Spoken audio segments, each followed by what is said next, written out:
Hello dear student, स्वागत है आप सभी का शुभम क्लासेस के इस नए वीडियो में। मैं संजीव सर। स्टूडेंट, आज से आपके न्यूमेरिकल की जो सीरीज है ये आपकी न्यूमेरिकल की सीरीज कंटिन्यू होने वाली और इस सीरीज में हम लोग विस्तृत उत्तरीय यानी कि जो लॉन्ग वाले न्यूमेरिकल पूछे जाते हैं, 5 नंबर वाले न्यूमेरिकल पूछे जाते हैं, पहले इस सीरीज को कंप्लीट करेंगे।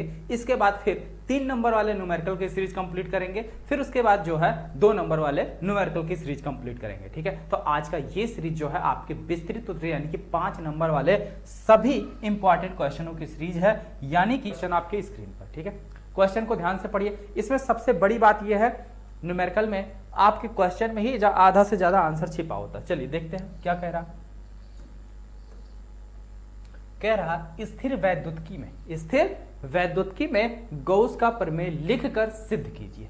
अब यहां पे देखिए, यहां पे न्यूमेरिकल के साथ साथ क्या पूछा गया, न्यूमेरिकल तो पूछा गया, इसके साथ साथ इसमें छोटा सा डेरिवेशन भी डाल दिया गया। क्या डाल दिया गया? डेरिवेशन और प्लस न्यूमेरिकल आ गया। डेरिवेशन प्लस न्यूमेरिकल आ गया। और ये क्वेश्चन जब भी पूछा जाएगा एग्जाम में तो पूरे 5 नंबर में पूछा जाएगा। कितने में? 5 है। और ये पिछले साल पूछा हुआ क्वेश्चन, यानी कि ये 2022 में पूछा गया क्वेश्चन है। 2022 में पूछा हुआ ये क्वेश्चन है। ठीक है, चलिए हम लोग देखते हैं। तो स्थिर वैद्युतिकी में अगर हम गॉस की प्रमेय की बात करें बेटा, तो स्थिर वैद्युतिकी में गॉस की प्रमेय ऐसा कोई भी स्टूडेंट नहीं होगा जिसे प्रूफ करना नहीं आता। अगर नहीं आता होगा तो इससे पहले मैंने एक बताया था आपको पूरे बुक से, ठीक है, पूरे बुक के विस्तृत उत्तरीय प्रश्न नाम की एक सीरीज शुरू हुई थी जिसमें 2 पार्ट हमने कराए थे। उसके सेकंड पार्ट में आपको ये मिल जाएगा। ठीक है, सेकंड पार्ट में ये आपको मिल जाएगा प्रूफ। ठीक है, तो आप प्रूफ वहां से देखेंगे। न्यूमेरिकल यहां पे हम करा रहे हैं। चलिए न्यूमेरिकल में देखते हैं। अब आ जाओ भाई, ध्यान से पढ़ते हैं। कह रहा है कि किसी खोखले बेलन के भीतर 17.7 × 10⁻12 कूलम है, यानी Q का मान कितना दिया हुआ बच्चों? 17.7 × 10⁻12 कूलम। ये आपको दे रखा है Q का मान। फिर आगे कह रहा है इसके वक्र पृष्ठ से संबंध वैद्युत फ्लक्स। इसके वक्र पृष्ठ से संबंध वैद्युत फ्लक्स, और है कैसा? खोखला बेलन है, यानी इस प्रकार का कोई खोखला बेलन है। ये शेप दिया हुआ तो हम क्यों ना भैया यहीं से बना लें। अच्छा, मोर पे आ जाते हैं। बेलन ये है, ये हमारा खोखला है। ये क्या हो गया भाई ना? चलो अच्छा, हम बना ही लेते हैं उससे। अच्छा ठीक है, जब तक टीटा करेंगे तब तक बन के तैयार हो जाएगा। ये मान लेते हैं हमारा कोई खोखला बेलन है। ये खोखला कोई बेलन है। अब इसके अंदर यहां पर कोई Q कूलम का आवेश स्थित है। ठीक, अब अगर आवेश स्थित है तो इसके चारों ओर क्या होगा? पृष्ठ से संबंधित वैद्युत फ्लक्स मिलेगा। लेकिन कह रहा है इसके वक्र पृष्ठ से संबंधित वैद्युत फ्लक्स, तो हम मान लेते हैं भैया वक्र पृष्ठ से संबंधित वैद्युत फ्लक्स फाई है, और इधर वाले से समतल पृष्ठ से संबंधित इधर φ1 है, और इस समतल पृष्ठ से मान लेते हैं कितना है? φ2। ठीक, तो हमें जो φ1 दिया है वो कितना दिया? φ बराबर दिया। क्या दिया? वक्र पृष्ठ, समतल पृष्ठ की बात नहीं कर रहा। जब भी बेलन की बात होगी तो क्या होगा? शिवम तो देना जरा, कोई ऐसे बेलन टाइप का होगा जैसे, अरे वो पानी की वो दूसरी वाली बोतल ले आओ जो व्हाइट वाली है। ठीक है, ये क्या हमारा खोखला बेलन। इसके वक्र पृष्ठ से संबंधित वैद्युत फ्लक्स कितना दिया है? 1.5 न्यूटन मीटर स्क्वायर। ठीक है, न्यूटन मीटर स्क्वायर बटे coulomb inverse. Newton metre square बटे कूलम। न्यूटन मीटर स्क्वायर बटे कूलम। ठीक, इतनी बात समझ में। अब आगे कह रहा है इसके किसी एक समतल पृष्ठ से संबंध कुल वैद्युत फ्लक्स का मान क्या होगा? किसी एक पृष्ठ से संबंध वैद्युत फ्लक्स, किसी एक पृष्ठ से, चाहे φ1 से चाहे φ2 से, दोनों ही हमारे समतल पृष्ठ हैं। दोनों ही समतल पृष्ठ है, किसी एक से पूछा गया है। देखो ये क्वेश्चन है तो थोड़ा सा क्वेश्चन में थोड़ा सा घुमाव है, बाकी कैलकुलेशन बहुत आसान है, मेथड बहुत आसान है, बस क्वेश्चन समझने की देरी है। फिर से समझिए। देखिए जितने भी बच्चे लाइव में बेटा, सभी लोग शुरू से लेकर लास्ट तक देखिएगा, तभी चीजें समझ में आएगी। ठीक है, हाँ आज हम आपके देखिए न्यूमेरिकल की इस सीरीज में कमेंट्स थोड़ा हम आपके कम रीड करेंगे। क्यों? क्योंकि अगर कमेंट्स रीड करेंगे तो ज्यादा से ज्यादा हम चीजों को पढ़ा नहीं पाएंगे। ठीक है, होता क्या है, कमेंट्स जब पढ़ने में हम बिजी होते हैं तो उसमें चीजें थोड़ी कम पढ़ा पाते हैं, ठीक है। जितना हम टारगेट लेके चलते हैं उतना पूरा नहीं हो पाता, तो इसलिए इस सीरीज में थोड़े से आपको चीजें बेहतर समझ में आएगी, इस बात की गारंटी है। अगर आप फोकस के साथ देखेंगे तो पूरा समझ में आएगा, ठीक है। आपको पूछने की जरूरत नहीं पड़ेगी सर, यहाँ हम पहले सॉल्व करेंगे फिर उसके बाद रिपीट कर देंगे बिना कहे हुए। हाँ, बिना कहे हुए। जैसे मान लीजिए ये हमारा क्या है, कोई ये बेलन है, ये क्या है, बेलन है। अब कह रहा है, इसमें ध्यान से देखो, एक इधर समतल पृष्ठ है और एक इधर समतल पृष्ठ है, दो समतल पृष्ठ है, और ये क्या है, ये हमारा वक्र पृष्ठ, क्या है, वक्र पृष्ठ। तो इस वक्र पृष्ठ से गुजरने वाला वैद्युत फ्लक्स तो भैया दिया है फाई, फाई का मान दिया है, लेकिन आपसे पूछ रहा है चाहे इससे चाहे इससे किसी एक से गुजरने वाला वैद्युत फ्लक्स। तो आप ध्यान से देखो, ये बेलन है तो जितना ये होगा उतना ही ये भी होगा, जितना इधर से वैद्युत फ्लक्स गुजरेगा उतना ही इधर से भी तो गुजरेगा। बोलो गुजरेगा या नहीं गुजरेगा, गुजरेगा ना। तो अच्छा, अगर इसको मान लेते हैं हम φ1 मान लेते हैं, इसको φ2 मान लेते हैं, इसको φ3 मान लेते हैं, ठीक है। कोई दिक्कत नहीं होनी चाहिए, कोई दिक्कत नहीं होनी चाहिए, ठीक है। φ3 तो भैया जितना φ2 होगा उतने तो φ3 होगा, तो यहां पे क्या हो जाएगा, φ2 बराबर क्या है, φ3। φ2 बराबर क्या है, φ3। इतनी बात समझ में आ गई बच्चों, आई होप समझ गए होंगे। अब देखो, अब यहीं पे गॉस की प्रमेय क्या कहती भाई, गॉस की प्रमेय से, और गॉस की प्रमेय क्या कहती है, कुल वैद्युत फ्लक्स, यानी कि जो फाई है, ये फाई किसके बराबर होता है, क्यू बटे एप्सिलॉन नॉट के, क्यू बटे एप्सिलॉन नॉट के। अब फाई कुल वैद्युत फ्लक्स कितना होगा, फाई बराबर क्या होगा, φ1 प्लस φ2 प्लस φ3, तीनों को जोड़ लेंगे वही तो कुल होगा। तो चलिए लिखते हैं इसकी जगह,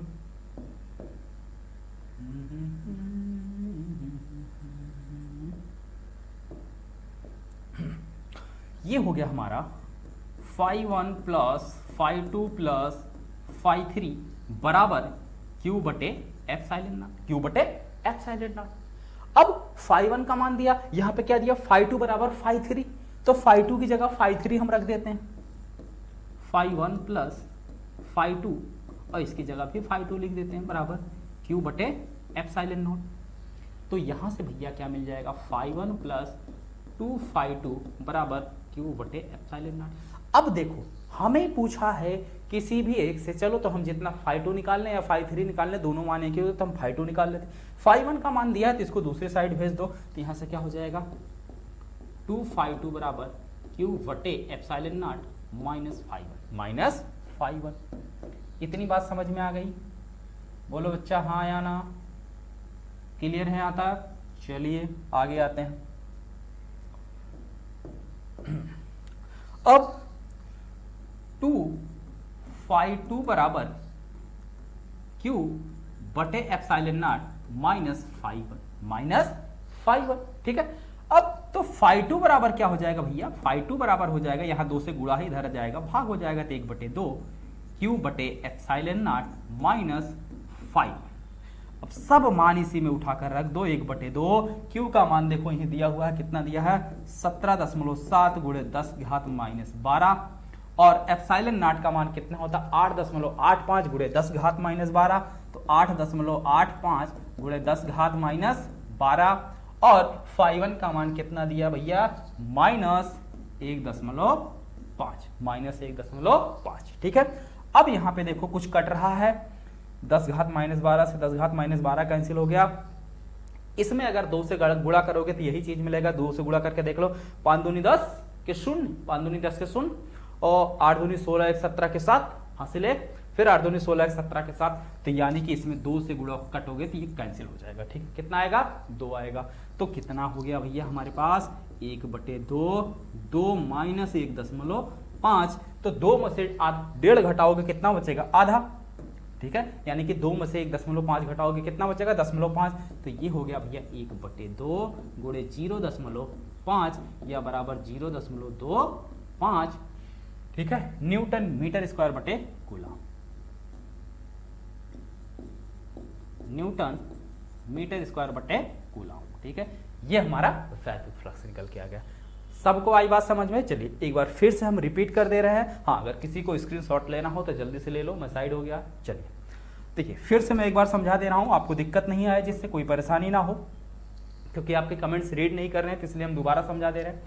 क्वेश्चन कह रहा है बेटा कि कोई भी हमारा क्या है, एक बेलनाकार गॉसियन पृष्ठ है। तो ये हमारा बेलनाकार गॉसियन पृष्ठ है, इसके अंदर क्यू कूलाम का आवेश स्थित है, ये क्यू कूलाम का आवेश स्थित है। अब जब ये क्यू कूलाम का आवेश स्थित है तो इस गॉसियन पृष्ठ से यानी कि इस बेलन के वक्र पृष्ठ से गुजरने वाला जो वैद्युत फ्लक्स दिया है, तो हम मान लेते हैं वक्र पृष्ठ से गुजरने वाला वैद्युत फ्लक्स कितना है, φ1 है। तो φ1 का मान देखो यहाँ पे दिया हुआ है बेलन के वक्र पृष्ठ से, ठीक है, ये कह रहा है इसके वक्र पृष्ठ से कितना है 1.5, तो 1.5 लिख लिया गया। आगे कह रहा है इसके किसी एक समतल पृष्ठ से संबंध वैद्युत फ्लक्स क्या होगा, तो दो समतल पृष्ठ होगा, एक ये, ठीक है। तो इन दोनों से गुजरने वाला दोनों में से किसी एक का, दोनों में से किसी एक का, तो भैया हम निकाल लिए वही काम। तो अब देख रहे हैं यहां से हमने मान लिया φ1, यहां से मान लिया φ2, यहां से मान लिया φ3, तो कुल फ्लक्स कितना हो गया φ1 प्लस φ2 प्लस φ3, φ1 प्लस φ2 प्लस φ3, तो हमने लिख लिया भाई। और यहाँ पे φ2 बराबर φ3 होगा ही होगा, क्यों, क्योंकि हमने भी बताया कि जितना ये पृष्ठ होगा उतना ये भी पृष्ठ होगा। तो गॉस की परिमेय से कुल वैद्युत फ्लक्स की फार्मूला होता है φ बराबर Q/ε0, ये मेन फार्मूला है। इसमें φ का मान रख दिया, φ का मान कितना आएगा φ1 प्लस φ2 प्लस φ3, तो ये चीज रख दिया गया Q/ε0। अब यहाँ से φ2 बराबर φ3 है, तो φ3 की जगह हमने φ2 रख दिया, तो φ2 प्लस φ2 मिलके कितना हो गया 2φ2, ठीक है 2φ2। अब φ1 का मान दिया, φ1 को भेज दिया दूसरी साइड, हमें φ2 निकालना है, ये रख लिया इधर। हमें एक पृष्ठ से निकालना, ये तो भैया 2φ2 यानी कि दोनों पृष्ठ से हो गया, तो हमें एक से निकालना, तो एक से निकालने के लिए हम क्या किए, 2 से इधर गुणा, दूसरी साइड 2 से भाग कर दिया, मान रख के सॉल्व कर लिया, आंसर आ गया। ठीक है बेटा, चलिए आगे आते हैं अगले प्रश्न पर। अगला प्रश्न देखिए, 4 बिंदु आवेश, क्या है 4 बिंदु आवेश QA, QB, QC तथा QD किसी 10 सेंटीमीटर भुजा के वर्ग ABCD के शीर्षों पर अव्यवस्थित है। केंद्र पर रखे 1 माइक्रोकूलाम आवेश पर लगने वाला वैद्युत बल कितना होगा। तो 1 माइक्रोकूलाम आवेश पर लगने वाला जो वैद्युत बल होगा सीधे सीधे हमको दिखाई दे रहा है 0। अब कहोगे सर जी आप अंतर्यामी हैं, कैसे पता, कोई इसमें अंतर्यामी वाली बात नहीं है, ठीक है, बिल्कुल क्लियर है। चलिए समझाते हैं आपको। ये मान लेते हैं भैया हमारा कोई वर्ग है, क्या है, कोई वर्ग है, ठीक है। अब कह रहा है कि इसके चारों कोने पर नाम दे देते हैं, ये A हो गया, ये B हो गया, ये C हो गया और ये D हो गया, ठीक। यहां पर आवेश की मात्रा कितना है भाई, यहां पर आवेश की मात्रा है 2 माइक्रोकूलाम, यहां पर आवेश की मात्रा है -5 माइक्रोकूलाम। देखो यहीं पे ध्यान से देखो, सारी चीजें समझ में आ जाएगी, ठीक है। आप लोग खुद बोलोगे सर जी रहने दीजिए हम सॉल्व कर लेंगे। -5 और फिर QC का मान कितना दिया है 2 माइक्रोकूलाम, QD -5 माइक्रोकूलाम, ठीक। अब कह रहा है कि इसके वर्ग के केंद्र पर, तो वर्ग का केंद्र कहां होगा, विकर्णों का जो कटान बिंदु होगा, तो हम इसके विकर्ण खींच लेते हैं, इसके क्या करते हैं विकर्ण खींच लेते हैं। जो विकर्णों का कटान बिंदु होगा वही जो है इसका क्या हो जाएगा,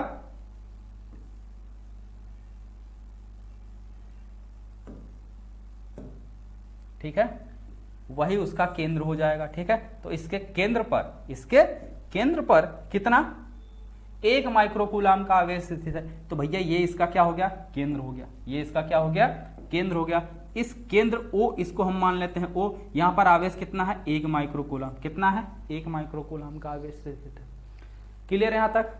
अब इसी पर इस पर नेट वैद्युत बल पूछ रहा है, इस पर टोटल कितना बल लगेगा। तो सीधी सी बात है बेटा, इस पर जो है इस आवेश के कारण भी बल लगेगा, इसके भी कारण लगेगा, इसके भी कारण लगेगा, इसके भी, यानी कि चारों आवेशों के कारण इस पर क्या होगा बल लगेगा, ठीक है।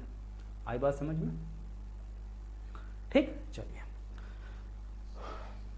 तो इस वर्ग की भुजा कितनी है, वर्ग की जो भुजा दे रखी है वो 10 है, ये क्या है 10 है, ये क्या है 10 है। तो इसका जो विकर्ण होगा वो कितना हो जाएगा टोटल 10√2, यानी कि जो आपका AD हो जाएगा, AD या जो आपका BD होगा ये कितना हो जाएगा भैया 10√2, कितना हो जाएगा 10√2, क्योंकि वर्ग का जो विकर्ण होता है वो भुजा √2 होता है। इतनी बात तो आपको मालूम होगी।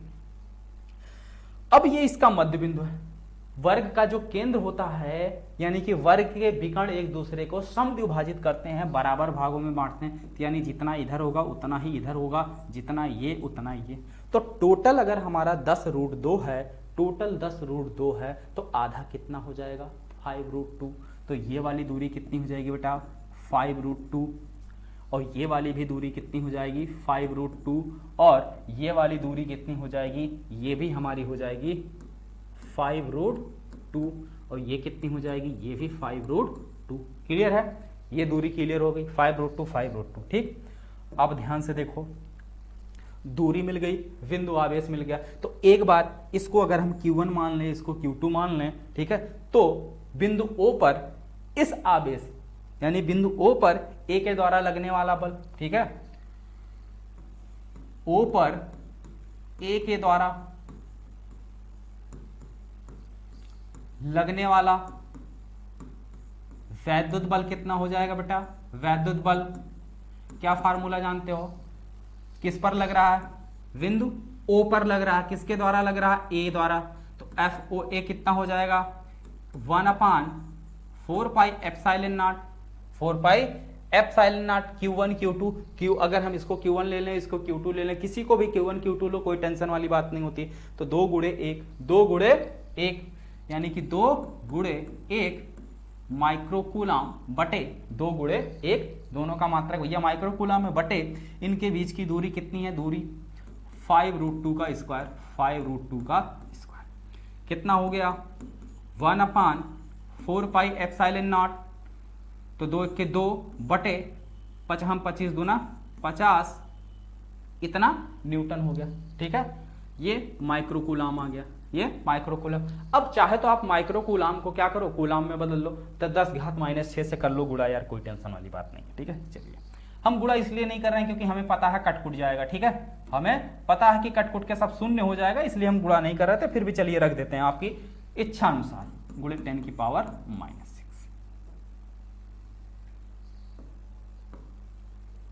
चलिए रख देते हैं जिससे आपको दिक्कत ना हो। ठीक है, मान रख दे रहे हैं। चलिए, तो भैया माइक्रोकूलम है, तो माइक्रोकूलम को जब आप कूलम में बदलोगे कितना हो जाएगा 2 × 10⁻⁻⁶ कूलम।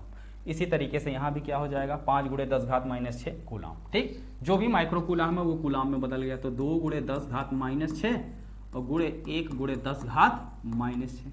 तो कितना हो गया टोटल 1/4 पाई एप्सिलॉन नॉट, 2 1 के 2 गुणे 10⁻⁻12 बटे इसका वर्ग करोगे 25 दूना 50। ठीक है, इतना न्यूटन, इतना न्यूटन। अब अगर इसकी दिशा देखें, इसकी क्या देखें, दिशा देखें, तो अब दिशा देखने के लिए हम क्या करेंगे, दोनों का नेचर देखेंगे, ये भी प्लस ये भी प्लस, ये भी प्लस ये भी प्लस। तो जब दोनों प्लस है तो दोनों एक दूसरे को के ऊपर कौन सा बल लगाएंगे, प्रतिकर्षण का बल लगाएंगे। किसका बल लगाएंगे, प्रतिकर्षण का बल लगाएंगे। ठीक है, अब ये ज्यादा है ये कम है, तो सिंपल सी बात है, ज्यादा वाला कम वाले को ढकेल देगा, ज्यादा वाला कम वाले को ढकेल देगा। तो जब ये इस पर बल लगाएगा तो इस बल की दिशा क्या हो जाएगी बेटा, ये इसको धक्का देगा तो किस साइड भगेगा, इस साइड भगेगा। ठीक है, तो इसकी दिशा क्या हो गई, ए से ओ की ओर। किधर है, ए से ओ की ओर, ए से ओ की ओर, ये इसकी दिशा हो गई। अब ठीक इसी के अपोजिट आ जाओ, सी वाले, ठीक इसी के अपोजिट वाले पे आ जाएं। ओ पर सी के द्वारा लगने वाला बल कितना हो जाएगा, FOC, ओ पर सी के द्वारा लगने वाला बल 1/4 पाई एप्सिलॉन नॉट Q1, किसी को भी Q1 मानो, किसी को भी Q2 मानो। तो Q1 का मान 2 × 10⁻⁻⁶ गुणे 1 × 10⁻⁻⁶ बटे इनके बीच की दूरी देख ही रहे हो कितनी है, 5√2 का स्क्वायर, 5√2 का स्क्वायर। ये कितना हो गया 1/4 पाई एप्सिलॉन नॉट, 2 1 के 2 × 10⁻⁻12 बटे 50। देखो जितना वो आया इतना ये भी आया, लेकिन दिशा अगर इसकी देखें, ये भी प्लस ये भी प्लस, तो ये ज्यादा है ये कम है, तो फिर ज्यादा वाला कम वाले को ढकेल देगा। तो 2 जब 1 को ढकेलेगा तो किधर ढकेलेगा, नीचे की तरफ। तो सी से ओ की ओर, यानी कि इस डायरेक्शन में इसकी दिशा हो जाएगी। दिशा किधर हो जाएगी, सी से ओ की ओर।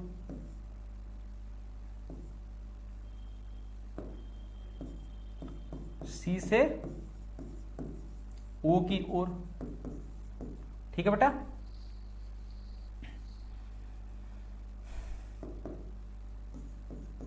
ठीक, क्लियर।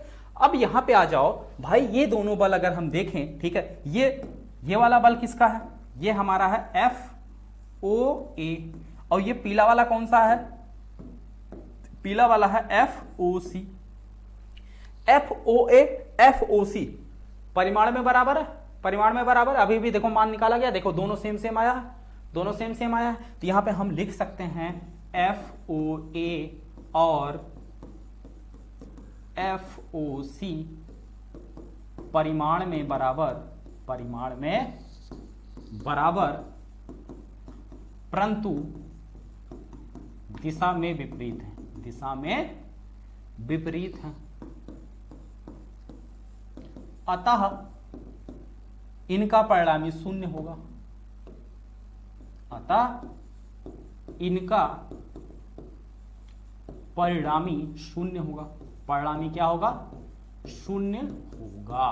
ठीक है बेटा, इनका परिणामी क्या होगा, शून्य होगा। भाई दोनों अगर अलग अलग डायरेक्शन में है तो रिजल्टेंट क्या होगा, दिशा विपरीत होती है तो आपस में घट जाता है, तो जब दोनों बराबर है किसी में से भी किसी को घटाओगे शून्य ही मिलेगा, जीरो ही मिलेगा। ठीक है, तो अब इसी प्रकार हम दिखा सकते हैं। ठीक है, अब इसके आगे आप लिख सकते हैं या आप प्रूफ करना चाहें तो कर भी सकते हैं। इस प्रकार हम लिख सकते हैं या दिखा सकते हैं कि ये दोनों बल एफ ओ बी और एफ ओ डी भी परिमाण में बराबर और दिशा में विपरीत होंगे, अतः इनका भी परिणामी शून्य होगा। फाइनल रिजल्ट क्या मिला, बिंदु O पर यानी कि केंद्र पर रखे हुए 1 माइक्रोकूलम आवेश पर लगने वाला नेट वैद्युत बल शून्य होगा। क्लियर है, आई बात सबको समझ में बेटा। चलिए आगे बढ़ते हैं हम लोग अगले प्रश्न की तरफ। ठीक है, अब इसके आगे आप लोग लिख सकते हैं ना, इसके आगे हम लिख देंगे, अतः इसी प्रकार हम सिद्ध कर सकते हैं या हम दिखा सकते हैं कि बल एफ ओ बी और एफ ओ सी, सॉरी एफ ओ बी और एफ ओ डी भी परिमाण में बराबर और दिशा में विपरीत होंगे, अतः इनका परिणामी क्या होगा, शून्य होगा, अतः इनका परिणामी भी क्या होगा, शून्य होगा। ठीक, चलिए आगे आते हैं। अच्छा यहां पर देखिए बेटा, अभी तक जिन भी बच्चों ने शुभम क्लासेस का क्रैश कोर्स नहीं ज्वाइन किया है, शुभम क्लासेस का क्रैश कोर्स आप सभी लोग ज्वाइन कर लीजिए।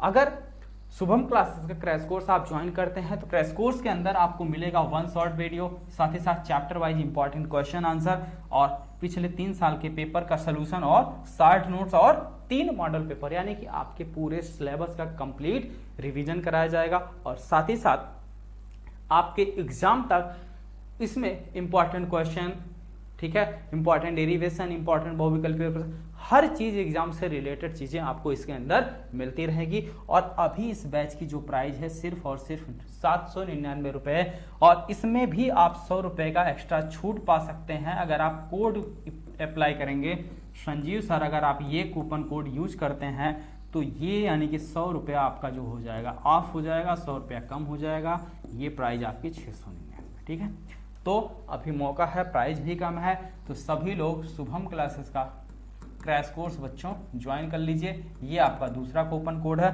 दोनों में से जो भी आपको ठीक लगे आप अप्लाई कीजिए, दोनों ही कूपन कोड काम करेंगे। एक में बीच में स्पेस है और दूसरे में बीच में स्पेस नहीं है, विदाउट स्पेस है। ठीक, चलिए, और ये है उन बच्चों की लिस्ट जो शुभम क्लासेस के टॉप 100 बैच से पढ़कर बोर्ड एग्जाम में मैक्सिमम अंक स्कोर किए हुए हैं। इस तरीके से आपकी भी फोटो यहाँ पे हो सकती है।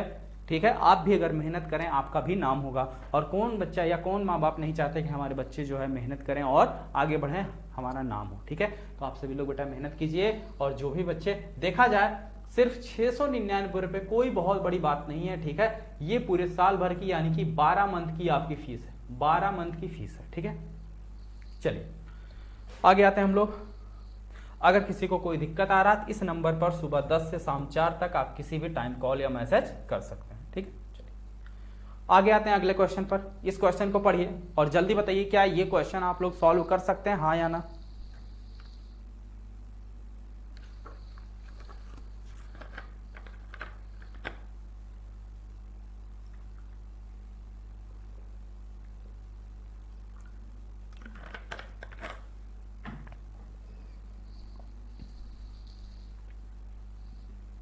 देखिए ये क्वेश्चन भी बहुत आसान क्वेश्चन है बच्चों, ध्यान से देखिए क्या कह रहा है। दो बिंदु आवेश प्लस 5 × 10⁻⁻9 कूलम और प्लस 10 × 10⁻⁻19 कूलम 1 मीटर की दूरी पर स्थित हैं। दोनों आवेशों को जोड़ने वाली रेखा के किस बिंदु पर तीव्रता शून्य होगी। अगर समझने में दिक्कत हो रही तो अब देखो यहां पर समझो, तुरंत समझ में आ जाएगा।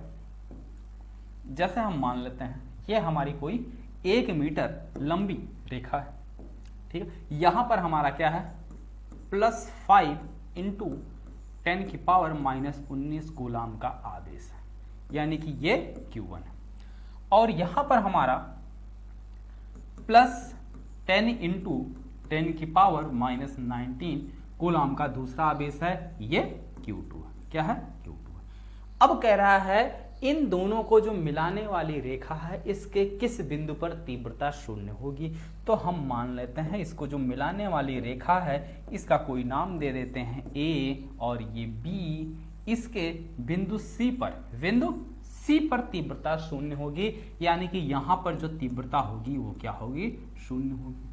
तो अगर इसकी टोटल डिस्टेंस यानी कि यहां से यहां तक टोटल कितनी दे रखी है बेटा, 1 मीटर है। कितनी है, 1 मीटर की दूरी है। अगर ये दूरी हम मान लेते हैं यहां से यहां तक कितना हमारा x है, यहां से यहां तक कितना हमने मान लिया x दूरी है, तो ये बची हुई दूरी कितनी हो जाएगी, 1 - x। बची हुई दूरी हमारी कितनी हो जाएगी, 1 - x। चलिए अब निकाल लेते हैं। तो अगर बिंदु C पर तीव्रता शून्य है तो यानी कहने का मतलब यह है कि अगर पहले तीव्रता की डायरेक्शन देखो, अगर हम देखें आवेश Q1 कैसा है, प्लस आवेश। कैसा आवेश है, प्लस। तो प्लस आवेश के कारण जो वैद्युत क्षेत्र की तीव्रता होती है वो आवेश से दूर बाहर की ओर, यानी इस डायरेक्शन में ये E1 की दिशा हो गई। किसकी दिशा, E1 की। ये भी प्लस है तो इसकी भी दिशा आवेश से दूर, यानी कि आवेश से दूर इधर होगी। ये हो गई आपकी E2 की दिशा। तो E1 और E2 अगर बराबर होंगे तभी बिंदु C पर तीव्रता शून्य होगी। चलिए निकालते हैं।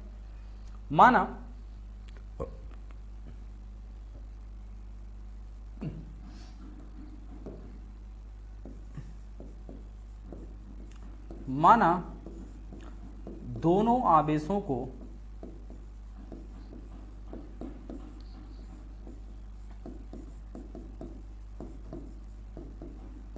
मिलाने वाली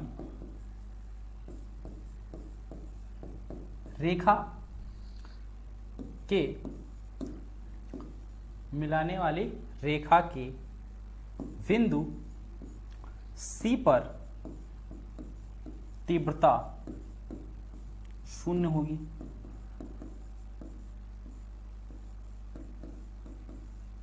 अतः बिंदु C पर जो तीव्रता होगी वो यानी कि E1 बराबर E2 होगी। E1 बराबर क्या होगी, E2 होगी।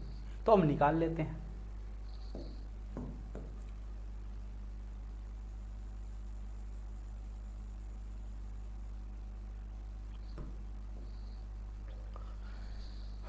E1 बराबर फार्मूला क्या होता है, 1/4πε0।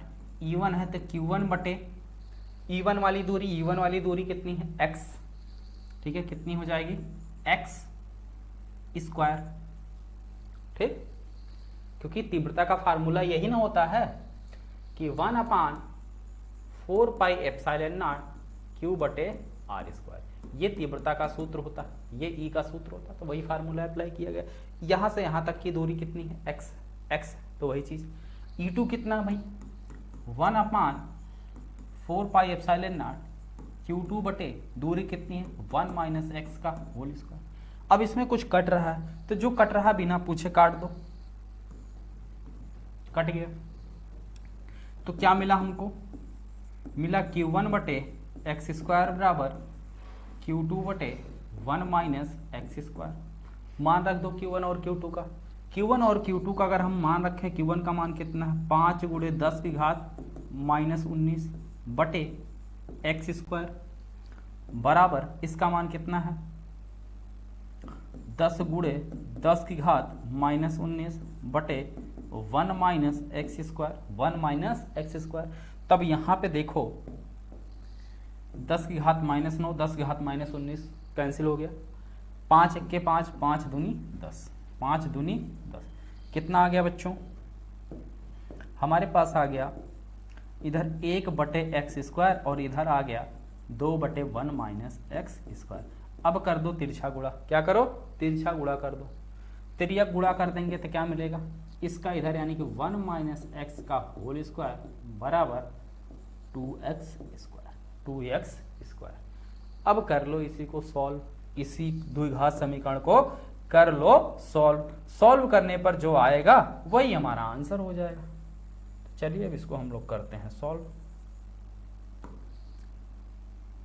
देखिए 1 माइनस एक्स स्क्वायर, 1 का स्क्वायर प्लस एक्स का square minus 2x, 1 plus x square minus 2x बराबर इधर कितना है? 2x square, 2x square. सबको एक तरफ कर लो, सबको एक तरफ कर लो। तो सबको अगर हम एक तरफ करें यानी इसको उधर लेके जाएं तो ये 2x स्क्वायर, ये जाएगा इधर minus x square plus 2x minus 1 बराबर 0। कितना आएगा हमको मिलेगा? एक्स स्क्वायर, ठीक है, प्लस 2x माइनस 1 बराबर 0, माइनस 1 बराबर 0। अब यहां से सॉल्व करके x का मान निकाल लो, यहां से सॉल्व करके x का मान निकाल लो। तो यहां से x बराबर क्या हो जाएगा भाई? फार्मूला माइनस b यानी कि -2 plus minus under root b square, b का मान 4 माइनस 4ac, माइनस 4ac अपान 2a। कितना आ गया? x बराबर -2 प्लस माइनस अंदर रूट के अंदर 4 4 8 यानी कि 2√2 बटे 2, 2√2 बटे 2, ये दूरी आ गई। ठीक है,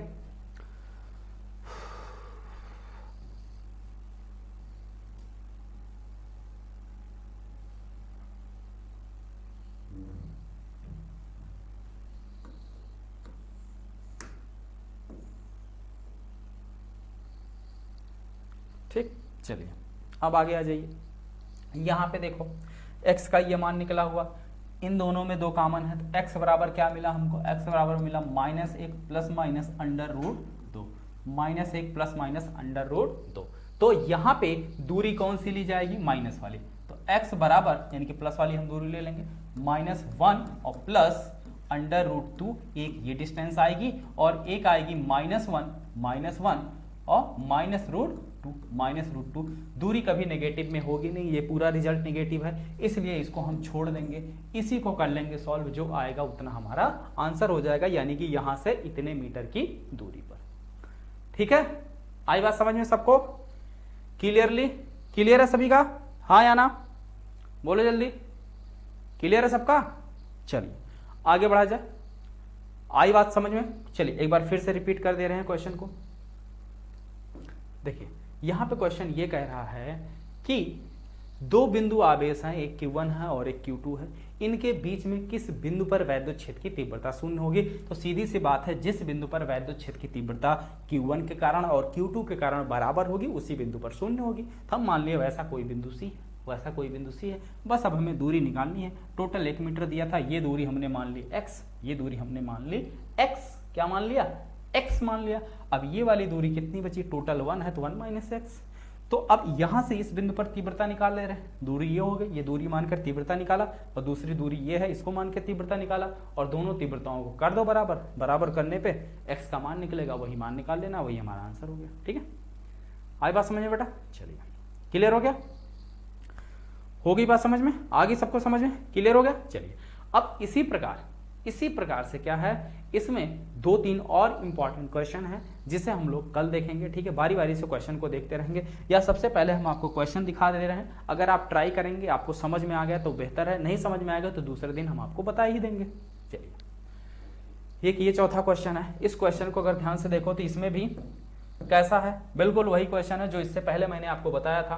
क्या है क्वेश्चन में? कह रहा है कि एक वर्ग है। क्या है? एक वर्ग है। हमने मान लिया ये हमारा कोई वर्ग है। ठीक, चलिए ये हमने मान लिया वर्ग ए वी सी डी। क्या है? ABCD। कह रहा है ABCD प्रत्येक कोनों पर क्यू कूलाम का, यानी यहाँ भी क्यू कूलाम का आवेश है, यहाँ भी क्यू कूलाम का, यहाँ भी क्यू कूलाम का और यहाँ भी क्यू कूलाम। इनकी दूरी कितनी? A है, ये दूरी भी A है, ये दूरी भी A है, ये दूरी भी A है। अब कह रहा बिंदु D पर सभी आवेशों के कारण लगने वाला वैद्युत बल।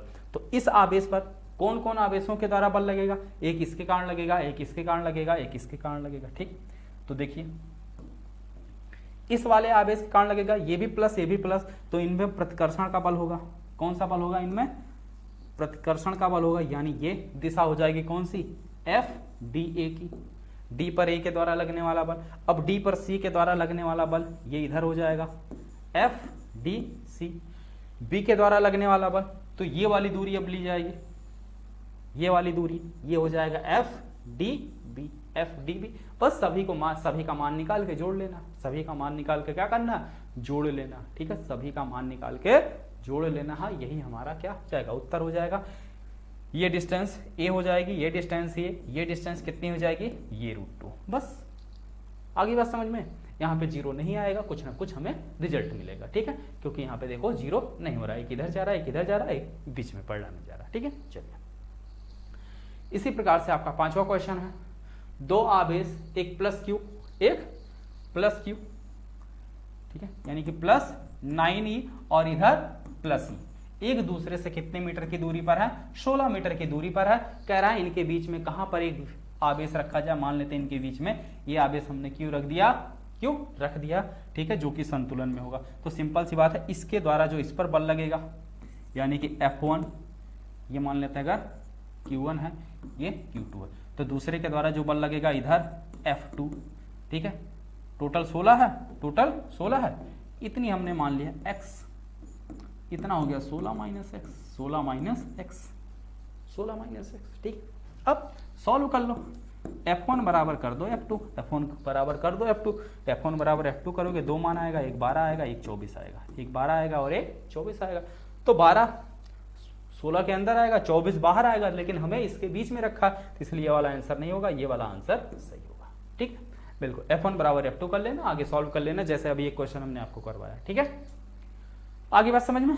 तो पहले चैप्टर के, ठीक है, पहले वाले चैप्टर की ये क्वेश्चन अब हम समझते हैं, आप सभी का लग जाएगा। फिजिक्स पार्ट 1 के जितने भी इंपॉर्टेंट क्वेश्चन है, फिजिक्स पार्ट 1 के जितने भी इंपॉर्टेंट क्वेश्चन है, वो सारे क्वेश्चन आपकी इस सीरीज में जो है आपको देखने को मिलेंगे। हमारे साथ साथ इसको आप प्रैक्टिस करते चलिए, क्योंकि यही जो इसमें से मैक्सिमम क्वेश्चन वो है जो आपके पिछले साल के बोर्ड एग्जाम 2022 में पूछे गए हैं, इससे पहले की बोर्ड एग्जाम में पूछे गए, यानी कि 2019 में पूछे गए, किसी न किसी साल ये क्वेश्चन बोर्ड एग्जाम में पूछे गए हैं, इसीलिए यहाँ पे ये क्वेश्चन कराए जा रहे हैं। ठीक है, और इससे पहले भी न्यूमेरिकल की सीरीज यानी कि NCERT का पूरा न्यूमेरिकल मैं आपको सॉल्व करा चुका हूँ। चलिए तो देखते हैं, इस न्यूमेरिकल को सॉल्व करते हैं। सबसे पहले यहाँ पे देखते हैं, पहला और बेहद इंपॉर्टेंट क्वेश्चन है।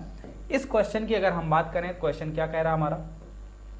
एक इलेक्ट्रॉन 500 वोल्ट के विभवांतर से त्वरित किया जाता है, वह कितनी चाल प्राप्त कर सकता है? ठीक है, वह कितनी चाल प्राप्त कर सकता है, यानी कि कोई एक इलेक्ट्रॉन है, उसको क्या किया जा रहा है? 500 इलेक्ट्रॉन वोल्ट से, हाँ 500 वोल्ट से उसको क्या किया जा रहा है? त्वरित किया जा रहा है। तो वो मैक्सिमम कितनी जो है स्पीड प्राप्त कर सकता है? ठीक है, जैसे मान लो आप साइकिल से हैं, आपको दो व्यक्ति धक्का दे रहे हैं, तो आप कितनी ज्यादा तेज रफ्तार से जा सकते हैं? वही सिंपल सी बात यहाँ है। यहाँ धक्का की जगह पे 500 वोल्ट का उसको चार्ज मिल रहा है। ठीक है, 500 वोल्ट का धक्का मिल रहा है। चलिए, तो आपको याद होगा कि किसी भी आवेश की ऊर्जा क्या होती है, ऊर्जा के बारे में। ठीक है, तो आवेश की जो ऊर्जा U होती है, U बराबर हम लोग फार्मूला जानते हैं Q इंटू V। क्या होती है? Q इंटू V, जहां पे Q क्या है? आवेश है, V क्या है? वोल्ट है। तो यहाँ विभवांतर हमें कितना दे रखा है? V बराबर दे रखा है 500 वोल्ट। Q बराबर क्या दे रखा है? एक इलेक्ट्रॉन। ठीक है, तो U बराबर क्या हो गया हमारा? U बराबर आ गया भाई हमारा, एक इलेक्ट्रॉन पर आवेश कितना होता है? तो 1 गुणे 10 की घात माइनस 19 कूलम, यानी कि 1 गुणे 10 की घात माइनस 19 कूलम ये आवेश दिया हुआ है, गुणे विभवांतर कितना है? 500।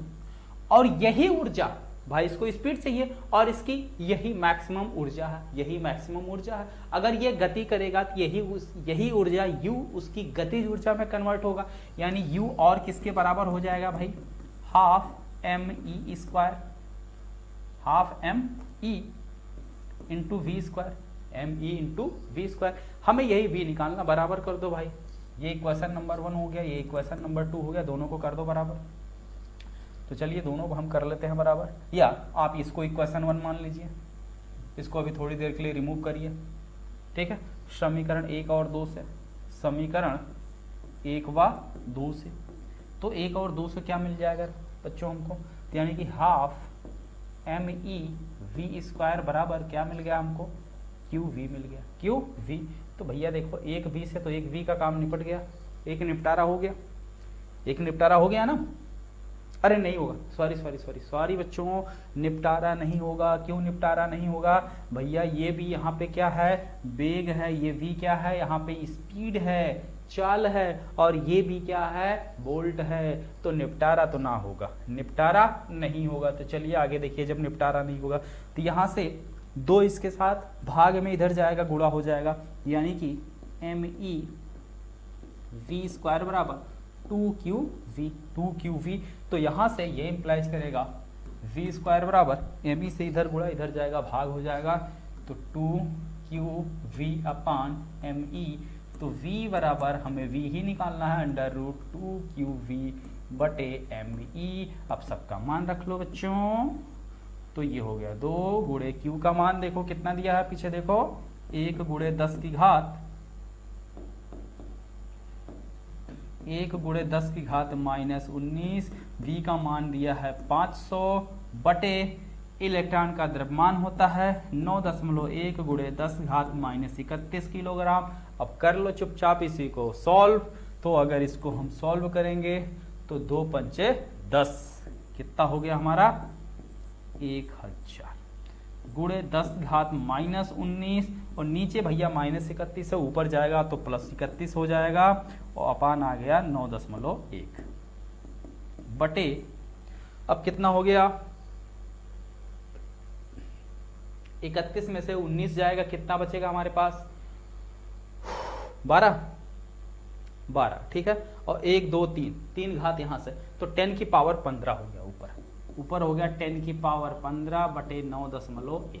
अब दशमलव को हटाने के लिए 10 से ऊपर नीचे कर दो गुणा, तो ये हो गया भैया v बराबर अंडर रूट, ऊपर हो गया 10 गुणे नीचे हो गया 91 इंटू 10 की पावर 15 पहले से है ये, तो ये क्या हो गया अंडर रूट 10 की पावर 16 बटे 91, तो यानी कि 10 की पावर 16 है, तो इसका आधा बाहर आ जाएगा, आधा मतलब कितना 8, 10 की पावर 8 बटे अंडर रूट 91 मीटर पर सेकंड। भैया अंडर रूट 91 का मान निकालो, फिर भाग कर दो, जितना आएगा उतना आंसर, ठीक है। हम शॉर्ट फॉर्म में इतना लिख दिया, ठीक है। आई बात समझ में, एग्जाम में ये चीजें आप लिख कर आ सकते हैं। चलिए एक बार वापस से हम रिपीट कर देते हैं भाई, क्योंकि आप लोग को अगर न्यूमेरिकल एक बार में ये समझ में आया होगा तो हम रिपीट कर दे रहे हैं। ध्यान से देखिए, क्वेश्चन में क्या कहा जा रहा है, एक इलेक्ट्रॉन है जो कि 5 वोल्ट के विभवांतर से क्या किया जा रहा है, त्वरित किया जा रहा है। तो ये अधिकतम कितनी स्पीड प्राप्त कर सकता है, तो हम मान लेते हैं ये अधिकतम 20 स्पीड प्राप्त कर सकता है, ठीक है। तो इसको जब ऊर्जा त्वरित किया गया तो इसकी कुल ऊर्जा कितनी हो जाएगी, U बराबर Q इंटू V। और अगर ये गति करेगा तो यही ऊर्जा किसमें बदलेगी, गतिज ऊर्जा में, तो यानी जो गतिज ऊर्जा होगी वो इसके कुल ऊर्जा के बराबर होगी। तो भैया ये समीकरण नंबर 1 हो गया है और ये समीकरण नंबर 2 हो गया, गतिज ऊर्जा में बदल रही। तो समीकरण 1 और 2 को हमने कर लिया बराबर। तो जब कर लिया बराबर तो यानी कि हाफ me v स्क्वायर बराबर, जहां me क्या है, इलेक्ट्रॉन का द्रव्यमान है, इसके, ठीक है। अब पक्षांतर करके v बराबर क्या मिला हमको, अंडर रूट 2 अंडर रूट, या भैया फार्मूले के तौर पर आप इसको भी याद रख सकते हैं। अगर आप रटने में तेज हैं तो आप ये फार्मूला आप याद रख सकते हैं, ये चीज आपको बताया गया है, ठीक है। कि अगर हम किसी भी इलेक्ट्रॉन को v वोल्ट के विभवांतर से त्वरित कर रहे हैं तो वो अधिकतम कितनी ऊर्जा, अधिकतम कितनी गतिज, उसकी अधिकतम कितनी गति को प्राप्त कर सकता है, या उसकी अधिकतम चाल क्या होगी। तो चाल के लिए ये फार्मूला आप याद कर सकते हैं, अंडर रूट 2q v अपान me, ठीक। अब इसमें रख लिया गया सबका मान रख के सबको कर लिया सॉल्व, मान रख के क्या किया गया, सॉल्व कर लिया गया। सॉल्व करने के बाद ये आपका आया आंसर। अब आई होप आप सॉल्व करने में माहिर होंगे। देखिए यहाँ पे नीचे क्या है 10 की पावर -31, ऊपर ले जाएंगे तो ये हो जाएगा +31, नीचे 9.1 9.1, ठीक है। 5 का इसमें कर दिए गुणा तो 5 दूनी 10, यानी कि 500 गुणे 2 करोगे तो हो जाएगा 1000। 500 के 2 नोट लोगे तो कितना होगा, बोलो 500 के 2 नोट लोगे तो कितना हो गया 1000, तो ये हो गया 1000, ठीक।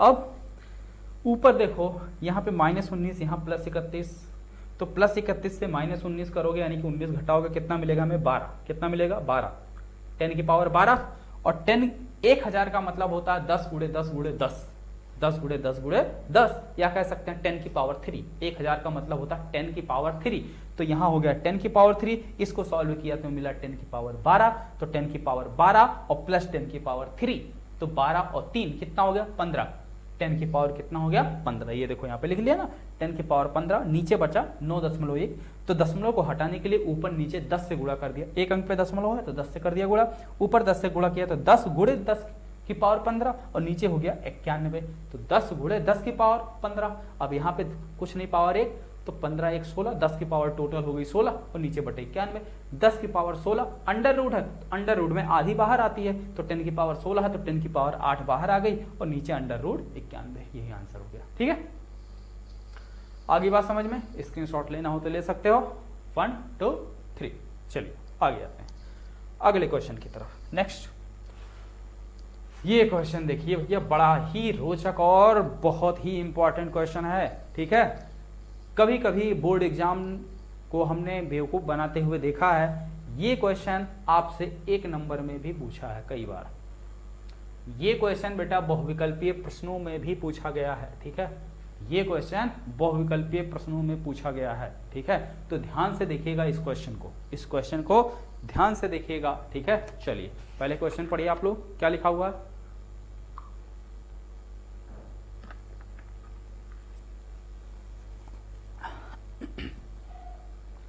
चलिए पढ़ते हैं। देखिए क्या लिखा हुआ, एक समांतर प्लेट संधारित्र की प्रत्येक प्लेट का क्षेत्रफल a, उसके बीच की दूरी d, चित्र के अनुसार प्लेटों के बीच K1 तथा K2 परावैद्युतांक के घुटके रखे गए हैं, संधारित्र की धारिता ज्ञात कीजिए।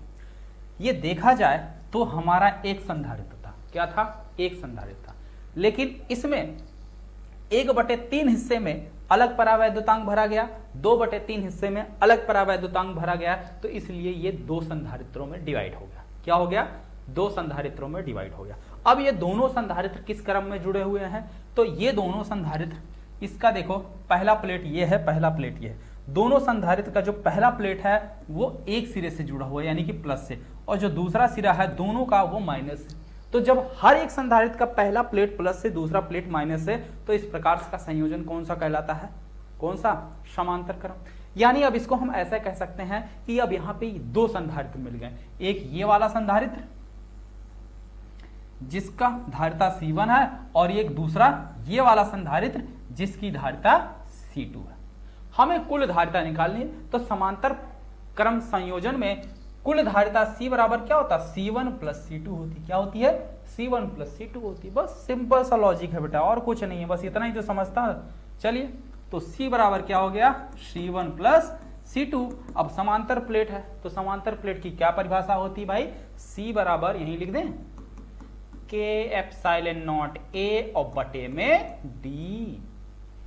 C1 के लिए परावैद्युतांक कौन सा यूज हुआ है, K1, एप्सिलॉन नॉट A, क्षेत्रफल कितना है A/3, तो हो गया ना A/3, बटे इनके बीच की दूरी कितनी है D, प्लस C2 कितना है परावैद्युतांक K2, तो हो गया K2 एप्सिलॉन नॉट A, क्षेत्रफल 2A/3 अपान नीचे दोनों के प्लेटों के बीच की दूरी भैया D है, जितना यहां उतना यहां, ठीक। अब देखो कुछ कॉमन है, बिल्कुल कॉमन है, तो जो चीजें भैया यहाँ बटे 3 है, 3 को ले आओ नीचे, 3 को ले आओ नीचे, तो ये क्या हो गया K1 epsilon not A upon 3D और plus K2 epsilon not A 2A upon 3D। तो अब सबको जोड़ लो, देखो जुड़ा, 3D नीचे कॉमन हो गया, तो यानी कि हमको क्या कॉमन मिल गया, कि एप्सिलॉन नॉट ए यहां से कॉमन हो गया, एप्सिलॉन नॉट ए कॉमन ले लो, एप्सिलॉन नॉट ए क्या करो कॉमन ले लो, ठीक। चलिए epsilon not a upon 3d हमने ले लिया कॉमन, मिला क्या हमको, यहां बचा k1, यहां बचा a, ठीक है। सॉरी ए भी कॉमन ले लेते हैं ना, ए भी तो कॉमन है, ए भी कॉमन ले लिया, यहां बचा क्या हमारा k1 और यहां बचा क्या, देखो epsilon not a upon 3d बाहर जा चुका है, क्या हुआ है बाहर जा चुका है, तो बचेगा क्या हमारे पास, क्या बचेगा 2k, 2k2, क्या बचेगा 2k2, ठीक है। अब यही हमारा उत्तर हो गया, यही क्या हो गया हमारा आंसर हो गया।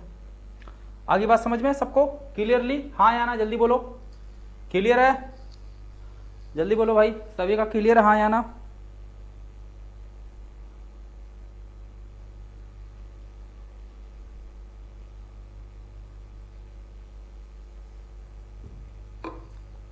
क्लियर है ना, बिल्कुल आंसर मिल गया।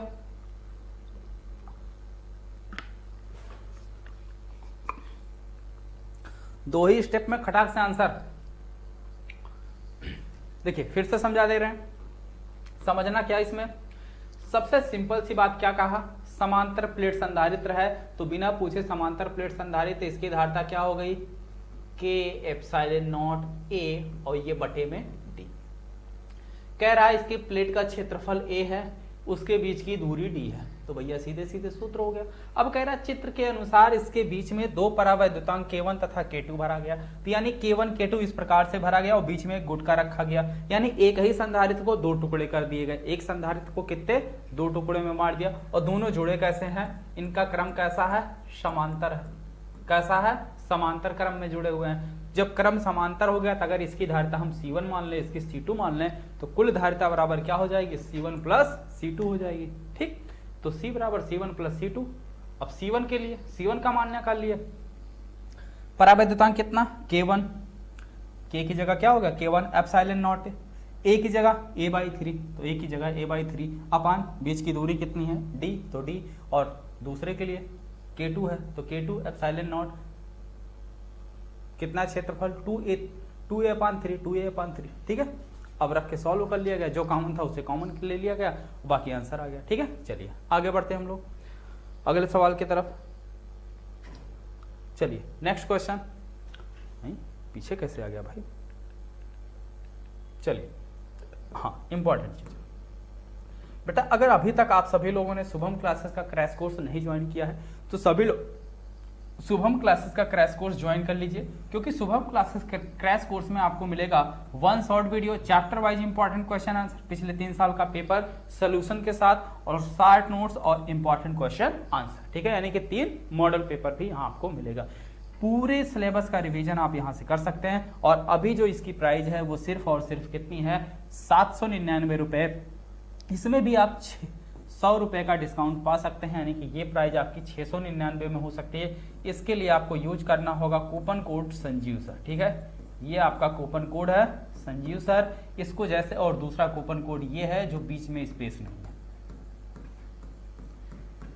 ठीक है। देखिए एक जगह बीच में स्पेस है और दूसरी जगह बीच में स्पेस नहीं है, तो दोनों में से जो भी कूपन कोड आप अप्लाई करेंगे आपको तुरंत 100 रुपए का डिस्काउंट मिल जाएगा, ठीक है। चलिए यहाँ पे देखिए, ये वो बच्चे हैं जो शुभम क्लासेस के टॉप 100 बैच से पढ़कर बोर्ड एग्जाम में मैक्सिमम अंक स्कोर किए हैं, 95, 95, 94, 94, 93, 93, 92, 91 स्कोर करने वाले बच्चों की ये लिस्ट है, आप यहाँ पे देख सकते हैं, ठीक है।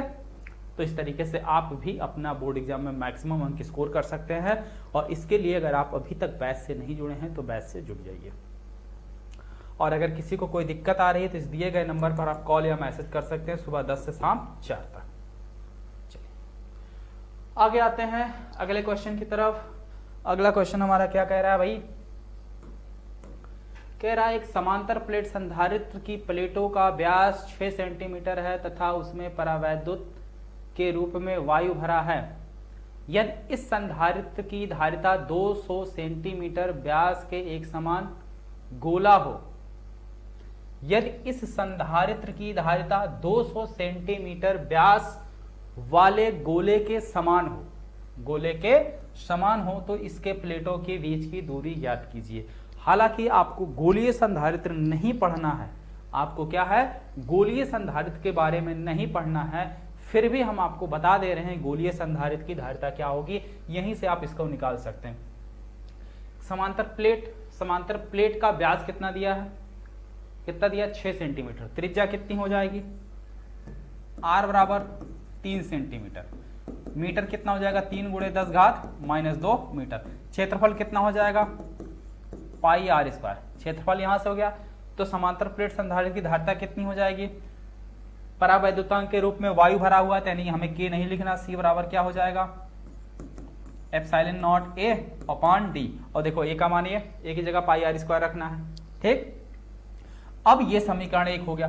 अब इसकी जो धारिता है ये क्या कह रहा है, 200 सेंटीमीटर व्यास के, कौन से व्यास, 200 सेंटीमीटर व्यास, यानी यहां त्रिज्या कितनी हो जाएगी, 100 सेंटीमीटर, मतलब कि 1 मीटर। 1 मीटर व्यास का, 1 मीटर त्रिज्या का जो गोलीय संधारित्र है उसकी धारिता क्या हो जाएगी, 4πε0 इंटू ए होगा कि r स्क्वायर होगा। एक सेकेंड जस्ट क्लियर कर लू मैं, शायद ए होगा,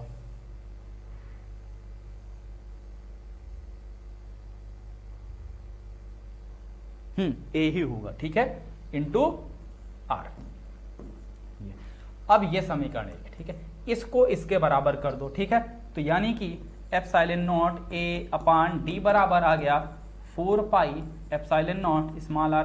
अब इस a की जगह पाई r स्क्वायर, तो ε0 से ε0 कैंसिल हो गया, ये हो गया पाई r स्क्वायर। देखो यहाँ पे ये r दूसरा है, वो r दूसरा है, इस r को हम कैपिटल R मान लेते हैं, ठीक है, जिससे दिक्कत ना हो, क्योंकि ये r समांतर प्लेट संधारित्र की त्रिज्या है और ये r गोलीय संधारित्र की, ठीक। ये क्वेश्चन आपसे एग्जाम में नहीं पूछा जाएगा, फिर भी आ गया तो हम सॉल्व करके दिखा दे रहे हैं, ठीक है। तो ये हो गया पाई r स्क्वायर बटे d बराबर 4 पाई कैपिटल R, और कैपिटल R का मान पता है कितना है, 1, तो ये हो गया 4 पाई। तो देखो पाई से पाई कैंसिल हो गया, पाई से पाई कैंसिल हो गया, ठीक है। अब इस r का मान आपको पता है, इस r का मान आपको पता कितना, देखो 3 × 10⁻², तो d बराबर क्या हो जाएगा, देखो 4 से d इधर भाग, इधर जाएगा गुणा इधर, तो ये हो गया पाई स्क्वायर बटे 4 बराबर d। यही आपको निकालना था, निकल के आ गया। d बराबर r का मान रखो, तो 3 × 9 × 10⁻4 बटे 4 इतना मीटर। यही आपका आंसर हो गया। फिर से समझा दे रहे हैं, एक बार ध्यान से देखो, अच्छे समझ में आ जाएगा। क्या कह रहा है कि एक समांतर प्लेट संधारित्र का व्यास क्या है, व्यास, तो व्यास 6 सेंटीमीटर है, यानी कि 2r बराबर 6 है, तो r बराबर कितना, 3, तो इसका क्षेत्रफल कितना, पाई r स्क्वायर, कितना हो जाएगा, पाई r स्क्वायर। तो समांतर प्लेट संधारित्र की धारिता कितनी हो जाएगी, ε0 A/d। और कह रहा है इस समांतर प्लेट संधारित्र की जो धारिता है ये एक 200 सेंटीमीटर व्यास, 200 सेंटीमीटर व्यास का मतलब 2 मीटर व्यास, अगर व्यास 2 मीटर है तो त्रिज्या 1 मीटर, 1 मीटर का कोई गोलीय संधारित्र है उसकी धारिता के बराबर है। तो गोलीय संधारित्र की धारिता का सूत्र क्या होता है, C बराबर 4πε0 इंटू त्रिज्या गोले की, ठीक है, गोले की त्रिज्या इसके बराबर है। तो कर लिया मैंने इसके बराबर, ये समीकरण 1 हो गया, ये आपका 2 हो गया, तो 1 और 2 से दोनों को कर लिया बराबर, तो देखो किया बराबर, तो ε0 से ε0 कैंसिल हो गया, a की जगह पाई r स्क्वायर रखा तो पाई से पाई कैंसिल हो गया, कैपिटल R का मान 1 है तो गुणे 1 करोगे कोई फर्क नहीं पड़ेगा। अब यहाँ पे स्मॉल r का मान रख लेना, d का मान निकल गया, ठीक। चलिए आगे आते हैं अगले सवाल की तरफ। नेक्स्ट, ये तो भी हमने आपको कल ही कराया था, कल क्या इंपॉर्टेंट क्वेश्चन की सीरीज में ये क्वेश्चन करवाया जा चुका, ठीक है। ये क्वेश्चन डन है बेटा, आप सभी लोग इसको प्रयास करिएगा, ठीक है, ये क्वेश्चन डन है, ठीक है, क्योंकि संधारित्र की संचित ऊर्जा यानी कि ऊर्जा घनत्व जो है ये मैं आपको कैलकुलेट करवा चुका हूं। चलिए आगे आते हैं अगले प्रश्न की तरफ। हाँ, ये क्वेश्चन है बेटा कुछ बोर्ड एग्जाम लायक क्वेश्चन, पूछ रहा है ए और बी के बीच, कह रहा है ए और बी के बीच तुल्य धारिता 2 माइक्रोफैराड है, तो सी का मान बताओ, सी का मान बताओ।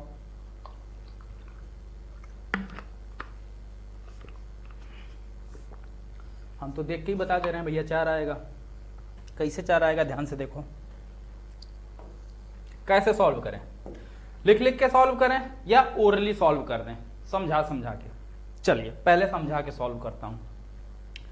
लिखने की जरूरत नहीं पड़ेगी। देखो करना क्या है, नाम दे दो, ये C हो गया, ये C1 हो गया, ये C2 हो गया, ये C3 हो गया, ये C4 हो गया, ये C4, C2 C3, C2 C3।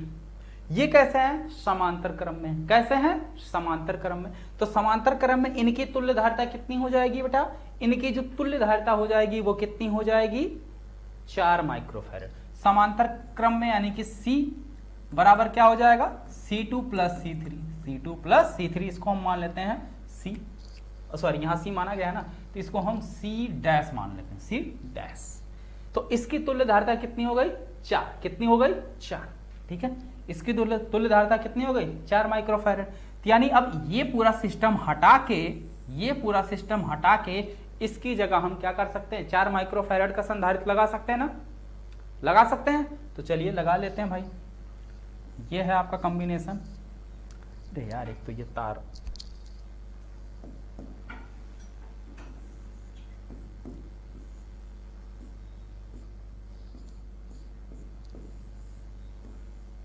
ठीक है। अब देखिए आपका ये पूरा कॉम्बिनेशन हट गया। इस पूरे कॉम्बिनेशन की जगह कितना यूज हो गया? 4 माइक्रोफैरड। और ये आपका 4 माइक्रोफैरड है, ये भी आपका 4 माइक्रोफैरड, ये 2 माइक्रोफैरड है, ये 2 माइक्रोफैरड है, और ये क्या है? C है। अब देखो ये A हो गया आपका, ये B हो गया, तो नया सर्किट बन गया, नया सर्किट बन गया। ठीक है, नया सर्किट आ गया ना। इन दोनों की जगह पे कितना आ गया? 4। तो इसकी जगह हम क्या लिख सकते हैं? 2 + 2 माइक्रोफैरड, यानी कि 4 माइक्रोफैरड आ गया। ठीक है, तो ये आपका क्या था? C1 था। ये आपका अब ये C डैश हो गया, ये आपका क्या हो गया? ये अब C डैश हो गया, और ये आपका क्या था? C4 है ये। तो अब यहां पे ध्यान से देखो, C डैश और C1 और C डैश कैसे जुड़े हुए हैं? श्रेणी क्रम में। देखो ये पहला प्लेट, ये दूसरा प्लेट, 2, ये इसका पहला प्लेट, तो दूसरा प्लेट पहले प्लेट से जुड़ा था, यानी श्रेणी क्रम में। 4 और 4 श्रेणी क्रम में है, तो यानी कि C1 व C डैश, C1 व C डैश कैसे हैं? श्रेणी क्रम में। कैसे हैं? श्रेणी क्रम में। और श्रेणी क्रम में तुल्य धारिता कितनी हो जाएगी भैया? 1 बटे मान लेते हैं C डबल डैश बराबर 1 बटे C डैश प्लस 1 बटे C1, मान कितना? 1 बटे C डबल डैश, 1 बटे 4 प्लस 1 बटे 4, कितना आ गया? 1 बटे 2। कितना आ गया? 1 बटे 2 माइक्रोफैरड। तो C डबल डैश बराबर कितना हो जाएगा? 2 माइक्रोफैरड। क्या हो गया? 2 माइक्रोफैरड। यानी अब ये जो इतना तामाझामा है, ये जो इतना तामाझामा है, इसकी जगह हम हटा के 2 माइक्रोफैरड लगा सकते हैं। क्या कर सकते हैं? 2 माइक्रोफैरड लगा सकते हैं। और जब 2 माइक्रोफैरड लगाएंगे तो ये 2 माइक्रोफैरड, ये 2 माइक्रोफैरड फिर कैसे हो जाएंगे? समांतर में। और इन दोनों को हम जोड़ेंगे तो कितना हो जाएगा? 4 माइक्रोफैरड। कितना हो जाएगा? 4 माइक्रोफैरड। ठीक, आगे बात समझ में? ठीक है, तो अब देखिए इनको हटाया मैंने, इनको हटाया। ठीक है, तो कितना लगा? 4 लगा। अब इसको, इस पूरे को अब हटाएंगे, तो इस पूरे को हटाने के बाद कितना लगेगा? 2 माइक्रोफैरड। कितना लगेगा?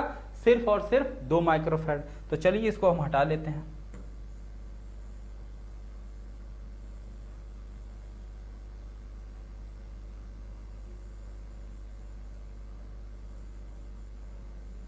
मिट जा भैया, कहाँ है मुंह फुला के बैठे हो? कह रहा हूं हम नहीं मिटेंगे, हैं? कह रहा ना मिटब,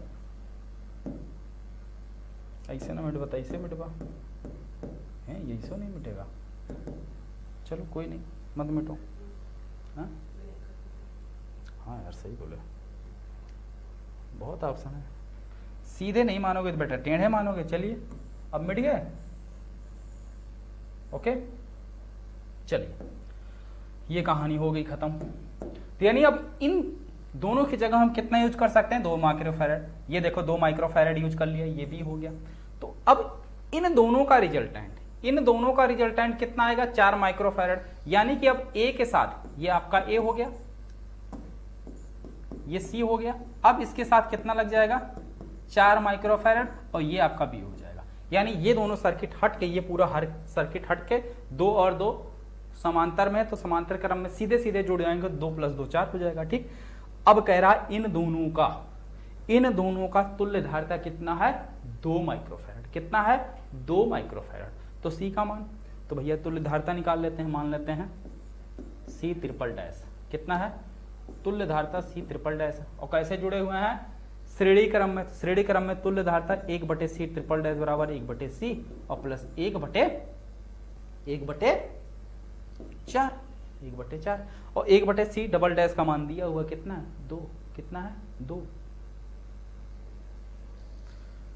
1/2 बराबर 1/C प्लस 1/4। तो 1/4 इधर माइनस में आ जाएगा, तो 1/2 माइनस 1/4 बराबर 1/C। तो इसमें 2 से ऊपर नीचे कर दो गुणा। किससे करोगे गुणा, 2 से करोगे ऊपर नीचे गुणा। ठीक है, तो जब 2 से करोगे ऊपर नीचे गुणा, यहाँ नीचे हो जाएगा 4, ऊपर हो जाएगा 2, 2 में से 1 गया 1, तो यानी कि 1/4 बराबर 1/C। तो C बराबर कितना आ गया, 4 माइक्रोफैराड। C बराबर कितना आ गया, 4 माइक्रोफैराड। यही हमारा आंसर हो गया। ठीक है, यही आपसे पूछा हुआ था। आगे बात समझ में क्लियर, सबका डाउट खत्म हो गया, कोई समस्या कोई परेशानी नहीं है ना, क्लियरली समझ में आ गया कैसे कैसे है। चलिए, तो अब इसके आगे देखते हैं, इसके आगे कोई क्वेश्चन नहीं है। ठीक है, तो इस तरीके से आपके ये चैप्टर नंबर 2 के जो इंपॉर्टेंट क्वेश्चन थे, इनकी भी श्रृंखला हो गई खत्म। अब हम लोग कल बात करेंगे चैप्टर नंबर 3 की, चैप्टर नंबर 3 के इंपॉर्टेंट क्वेश्चन की। ठीक है, चलिए वापस से हम क्या करते हैं, क्वेश्चन को लगा दे रहे हैं जिससे आपको दिक्कत ना हो। ठीक है, क्योंकि ये PDF आप सबको देना भी है, तो हम वापस से जो है लगा दे रहे हैं। ठीक है, जिससे दिक्कत ना हो।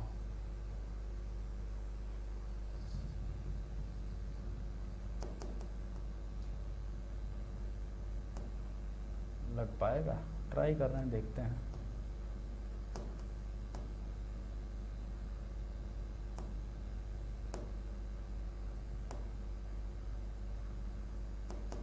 लग जा, चलो लग गया। ठीक है, वापस से ये क्वेश्चन लग गया।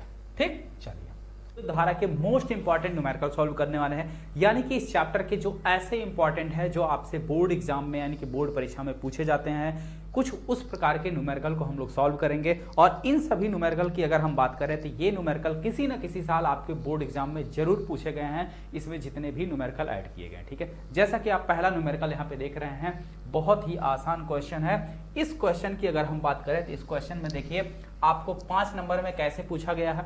क्वेश्चन है 2 नंबर का, 2 नंबर लायक क्वेश्चन है, या मान के चलिए 3 नंबर लायक क्वेश्चन है, उसके साथ साथ इसमें जो है 2 नंबर का परिभाषा और मात्रक ऐड कर दिया। क्या पूछा है, विशिष्ट प्रतिरोध की परिभाषा। तो अगर हम विशिष्ट प्रतिरोध की परिभाषा बोले तो विशिष्ट प्रतिरोध की जो परिभाषा होती है वो क्या होती है कि किसी बिंदु पर, चालक तार के अंदर किसी बिंदु पर वैद्युत क्षेत्र की तीव्रता और उस बिंदु पर धारा घनत्व के अनुपात को हम क्या कहते हैं, विशिष्ट प्रतिरोध कहते हैं। यही हमारा विशिष्ट प्रतिरोध रो है। ठीक है, और इसका जो मात्रक होता है वो ओम मीटर होता है। मात्रक क्या होता है, ओम मीटर। ठीक, तो 2 नंबर वाला काम तो यहां से हो गया, परिभाषा मात्रक। ठीक, अब आगे आओ, क्या कह रहा है, 20 सेंटीमीटर लंबे तार को खींचकर इसकी लंबाई में 25% की वृद्धि की जाती है। मान लेते हैं हमारा कोई एक चालक तार है जो कि 20 सेंटीमीटर लंबा है। कितना है, कोई चालक तार है आपका AB, ठीक है, AB जो कि कितना लंबा है, 20 सेंटीमीटर। कितना बेटा, 20 सेंटीमीटर। अब इसको खींचकर ये मान लेते हैं प्रारंभिक लंबाई, तार की प्रारंभिक लंबाई कितनी है, तार की प्रारंभिक लंबाई कितनी है, प्रारंभिक लंबाई को अगर हम L माने, कितना है बेटा, 20 सेंटीमीटर। कितना है, 20 सेंटीमीटर। ठीक है, अब इसको खींचकर इसकी लंबाई में 25% की वृद्धि कर दी जा रही है, तो तार की नई लंबाई कितनी हो जाएगी, तार की नई लंबाई हम मान लेते हैं कितना है, ये L1 मान लेते हैं, इसको L2 मान लें, डैश वैश मानने की झंझट छोड़ो, L2 कितना हो जाएगा, तो L1 का 20%, यानी कि 20% तो 20 सेंटीमीटर तो ये हाई है, और प्लस इसका 20%, तो 20 गुणे 20% का मतलब 25/100। तो ये देखिए 20 × 20, 20 × 5 = 100 और 5 इक्के 5 और 50 25, तो कितना आया टोटल 5। तो कितना हो गया हमारा 20 और 5 मिलकर हो गया 25 सेंटीमीटर। कितना हो गया 25 सेंटीमीटर तार की नई लंबाई। ठीक, अब कह रहा है नए तार के प्रतिरोध में प्रतिशत वृद्धि की गणना कीजिए। सीधी सी बात है, अगर तार की लंबाई बदली तो तार का प्रतिरोध भी बदल जाएगा। तो जो नया प्रतिरोध आएगा उस नए प्रतिरोध में कितने % की वृद्धि हुई, यही आपसे पूछ रहा है। क्वेश्चन क्या कह रहा है फिर से समझिए एक शॉट में। कोई तार है जिसकी लंबाई 20 सेंटीमीटर है, तो उसका कुछ ना कुछ प्रतिरोध होगा। ठीक, अब क्या किया जा रहा है, उस तार को खींचकर 25% बड़ा कर दिया जा रहा है। यानी अगर वो 20 सेंटीमीटर का है तो खींच के 25 सेंटीमीटर कर दिया जा रहा है। तो जब तार की लंबाई बदली तो प्रतिरोध भी बदल जाएगा। तो जो नया प्रतिरोध आएगा उस प्रतिरोध में कितने % वृद्धि हुई या कितने प्रतिशत वृद्धि हुई, यही चीज आपसे पूछा है। चलिए करते हैं। मान लेते हैं तार का प्रारंभिक लंबाई कितना है 20 सेंटीमीटर, तो प्रारंभिक प्रतिरोध कितना है,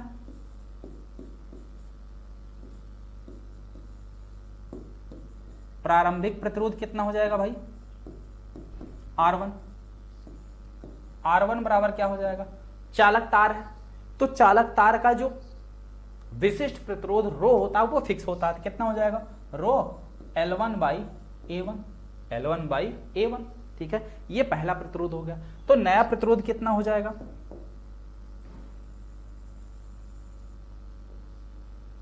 न्यू प्रतिरोध R2 कितना हो जाएगा, R2 बराबर क्या हो जाएगा भाई रो L1/A2, रो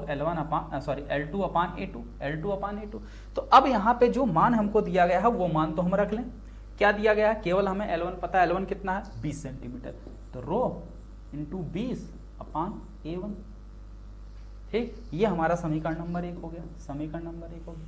ठीक है, अच्छा एक चीज बताइए, अगर ये चालक तार है, जैसे मान लीजिए कोई भी चालक तार है या रबड़ आप ले लो, जितना मोटा है अगर आप उसको खींचोगे तो उसकी जो मोटाई है वो कम हो जाएगी, यानी उसका जो क्षेत्रफल है वो कम हो जाएगा। ठीक है, तो नई लंबाई तो हो गई हमारी L2, तो नया क्षेत्रफल कितना हो जाएगा, तार का नया क्षेत्रफल A2 बराबर क्या हो जाएगा A1 माइनस A1 का 25%, A1 का 25%। ठीक है, A1 का 25%, यानी कि अगर लंबाई 25% बढ़ रही है तो सिंपल सी बात है उसका जो क्षेत्रफल है वो 25% घटेगा। भाई अगर तार को आप खींचोगे मोटे तार को तो तार पतला होगा ना, तो क्षेत्रफल उसका कम होगा। तो कितना कम होगा, जितना लंबाई में, जिस रेशियो में आप लंबाई में वृद्धि करोगे उसी रेशियो में क्षेत्रफल में कमी आ जाएगी। तो 25% यहाँ बढ़ाया गया था, यहाँ 25% घट गया, तो कितना आ जाएगा A2 यहाँ से A1 माइनस 25 इक्के 25, 25 चौका 100, तो यानी कि A1/4। तो 4 इक्के 4 1 3, 4 इक्के 4, 4 में से 1 गया 3, तो 3/4 A1, 3/4 A1। अब A2 का मान रख दो यहाँ पे, तो R2 कितना हो गया बेटा हमारे पास, R2 जो आया वो कितना हो गया रो L2 का मान कितना है 25 सेंटीमीटर बटे A2 का मान कितना है 3/4 और A1, 3/4 A1। ठीक है, 4 चला जाएगा ऊपर, कितना हो जाएगा R2 बराबर 25 चौका 100, यानी कि रो 100/3A1। ये आपका R1 है, ये आपका R2 है। तो प्रतिरोध में वृद्धि कितनी हुई, प्रतिरोध में वृद्धि कितनी हुई, चलिए उसको देखते हैं। प्रतिरोध में वृद्धि कितनी हुई, अगर प्रतिरोध की वृद्धि की बात करें तो नए प्रतिरोध में से पुराना प्रतिरोध घटा दो, R2 माइनस R1 कर दो, R2 माइनस R1 कर दो, R2 माइनस R1 कर दो। R2 का कितना मान है रो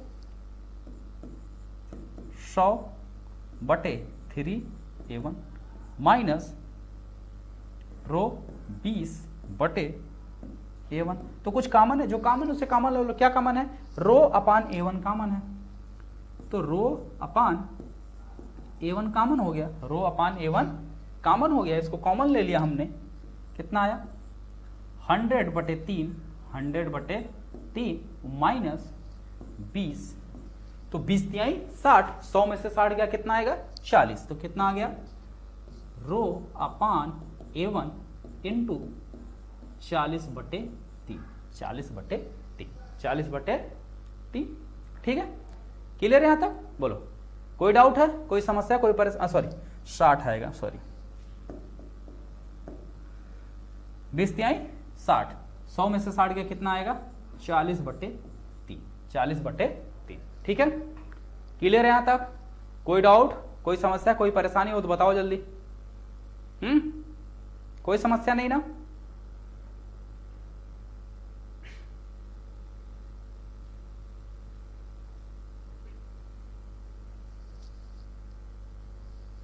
बोलो कोई समस्या नहीं है?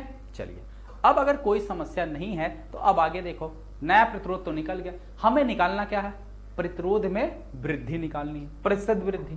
तो प्रतिशत वृद्धि का क्या फार्मूला होता है, सिंपल सा फार्मूला होता है,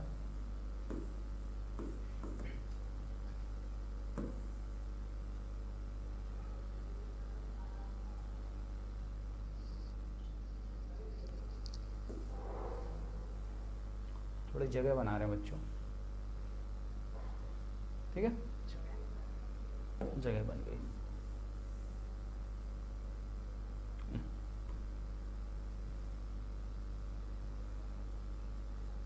चलिए जगह बना लेते हैं। तो प्रतिरोध में प्रतिशत वृद्धि, प्रतिरोध में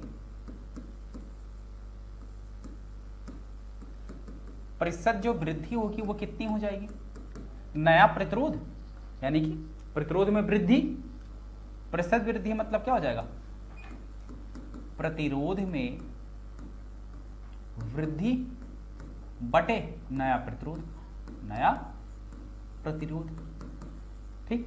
तो वृद्धि कितनी आई है, रो इंटू 40/3A1 बटे नया प्रतिरोध कितना है, R2 का मान, रो इंटू 100 बटे इंटू 100 बटे कितना होता, क्या है, ओ गुणे 100 भी होता है, ठीक है, गुणे 100। अब सबका मान रख लो, तो सबका आप मान रखेंगे, देखिए क्या चीज हमको मिलने वाला है, प्रतिरोध वृद्धि कितनी आई हमारी, रो इंटू 40/3A1 बटे नया प्रतिरोध कितना है, रो इंटू 100, रो इंटू 100 बटे 3A1 और गुणे 100। अब देखो कुछ कट रहा भाई, रो से रो कट गया, 3A1 से 3A1 कट गया, इस 100 से ये 100 कट गया, आया कितना 40%, कितना आया 40%। तो नए प्रतिरोध में वृद्धि कितनी हो गई 40%। एक बार फिर से वापस से समझते हैं इस क्वेश्चन को, अगर किसी को कोई डाउट हो, कोई समस्या हो तो देखो वो एक बार वापस से समझते हैं। क्या कह रहा है क्वेश्चन कह रहा है कि कोई हमारी 20 सेंटीमीटर लंबी चालक तार है, कोई 20 सेंटीमीटर लंबी चालक तार है, ठीक। तो ये इसकी लंबाई हमने मान रही है कितनी है, L1 है, L1 है, ठीक। इसकी लंबाई 20 सेंटीमीटर। अब कह रहा है कि इसकी लंबाई में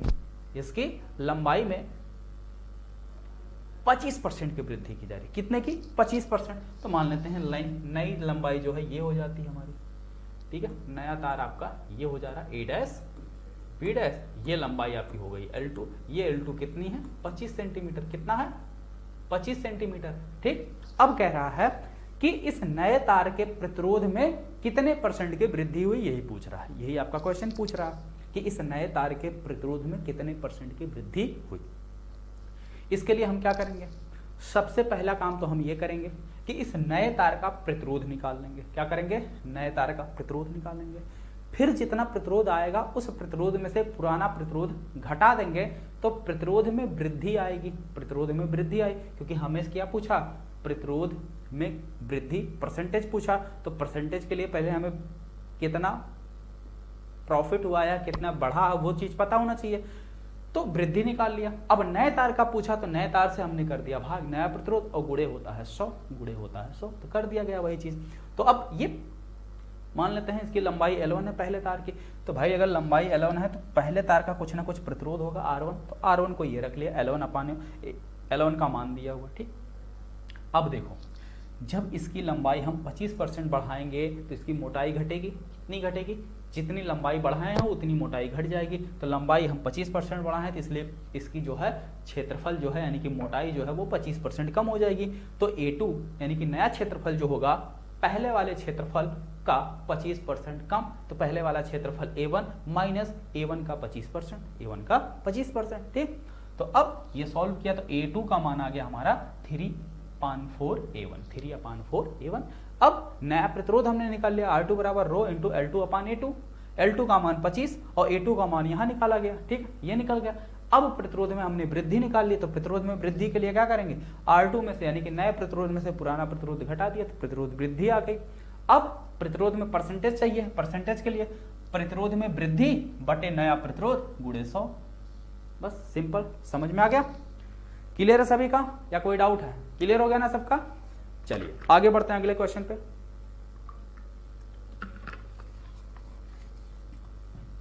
अगला क्वेश्चन, अच्छा ये तो सेल वाला क्वेश्चन है, सेल वाला क्वेश्चन हमें पढ़ना ही नहीं है, ठीक है। आगे आते हैं, देखिए जितने भी बच्चे बेटा अभी तक शुभम क्लासेस का क्रैश कोर्स नहीं ज्वाइन किए हैं, आप सभी लोग शुभम क्लासेस का क्रैश कोर्स ज्वाइन कर लीजिए, क्योंकि शुभम क्लासेस क्रैश कोर्स में आपको मिलेगा 1 शॉर्ट वीडियो, साथ ही साथ chapter wise important question answer, पिछले 3 साल का पेपर, 60 नोट्स और 3 मॉडल पेपर, ये सारी चीजें आपको शुभम क्लासेस के क्रैश कोर्स के अंदर मिलेगी। और इसकी प्राइस जो है सिर्फ और सिर्फ 799 रुपए, और ये प्राइस भी आपकी 100 रुपए कम हो जाएगी, यानी कि 699। इसके लिए आपको यूज करना होगा कूपन कोड संजीव सर। जैसे ही आप ये कूपन कोड यूज करेंगे तुरंत आपको 100 रुपए का डिस्काउंट मिल जाएगा। या दूसरा कूपन कोड है जो कि बिना स्पेस के है, संजीव सर, संजीव के पास सर में बीच में स्पेस दे दीजिएगा तो भी कोड काम करेगा, स्पेस नहीं देंगे एक साथ लिखेंगे तो भी कूपन कोड कार्य करेगा, चाहे ये चाहिए, ठीक है। और ये उन बच्चों की लिस्ट है जो शुभम क्लासेस के टॉप 100 बैच से पढ़कर अपने बोर्ड एग्जाम परीक्षा में मैक्सिमम अंक ला चुके हैं। हरिचरण यादव 95% के साथ, अमन कुमार मौर्य 95% के साथ, सुमित यादव 94% के साथ, कीर्ति वर्मा 94, सुंदरम यादव 93, समीर मौर्य 93, अंजनी कुमार गुप्ता 93, अस्मित गुप्ता 91, ठीक है। तो ये बोर्ड एग्जाम में मैक्सिमम अंक स्कोर करने वाले बच्चों की लिस्ट है, आप यहाँ देख सकते हैं। इनका रोल नंबर के साथ साथ इनका डिस्ट्रिक्ट भी मेंशन है, जिससे आप चेक भी कर सकते हैं। और अगर किसी को कोई समस्या परेशानी हो रही बैच को ज्वाइन करने में, तो आप सुबह 10 से शाम 4 तक इस नंबर पर कॉल या मैसेज कर सकते हैं, ठीक है। चलिए आगे आते हैं अगले क्वेश्चन की तरफ। नेक्स्ट क्वेश्चन क्या है, ध्यान से देखते हैं इस क्वेश्चन को। क्वेश्चन है 20, हाँ, एक विभवमापी के तार की लंबाई 200 सेंटीमीटर है, यानी कि जो आपकी तार की लंबाई AB है, AB वो कितना है, 200 सेंटीमीटर बच्चों, कितना है, 200 सेंटीमीटर, ठीक है, 200 सेंटीमीटर या कह सकते हैं 2 मीटर, या कह सकते हैं 2 मीटर। अब कह रहा है इसमें प्रवाहित धारा का मान 3 × 10⁻² एम्पियर है। इसमें कितनी धारा प्रवाहित हो रही है, 3 × 10⁻² एम्पियर की धारा प्रवाहित हो रही है। आगे कह रहा 1.5 वोल्ट की बैटरी, 1.5 वोल्ट की 10 ओम आंतरिक प्रतिरोध, तो यानी कि जो वोल्टेज का मान दे रखा कितना है, 1.5 वोल्ट, आंतरिक प्रतिरोध यानी कि स्मॉल r बराबर दे रखा है 10 ओम। प्रतिरोध वाले सेल से संतुलन बिंदु 50 सेंटीमीटर पर प्राप्त होता है, यानी कि ये संतुलन बिंदु 50 सेंटीमीटर पर प्राप्त होता है। मान लेते हैं संतुलन बिंदु हमको C पर मिलता है, तो जो AC है, ठीक है, संतुलन बिंदु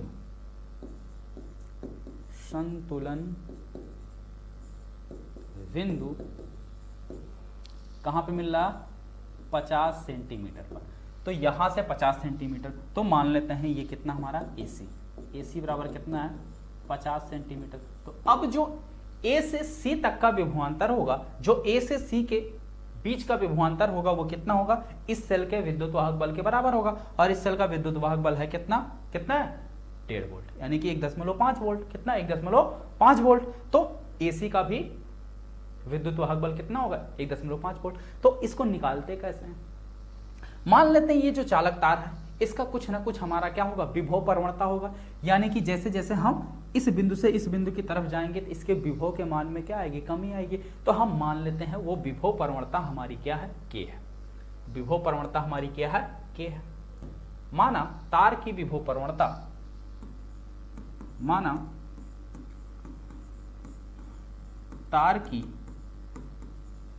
विभव प्रवणता के है और के बराबर क्या है, के क्या होता है, आई इंटू रो, आई इंटू रो, जहां पे रो क्या है, इस चालक तार का विशिष्ट प्रतिरोध। रो क्या है, चालक तार का विशिष्ट प्रतिरोध है।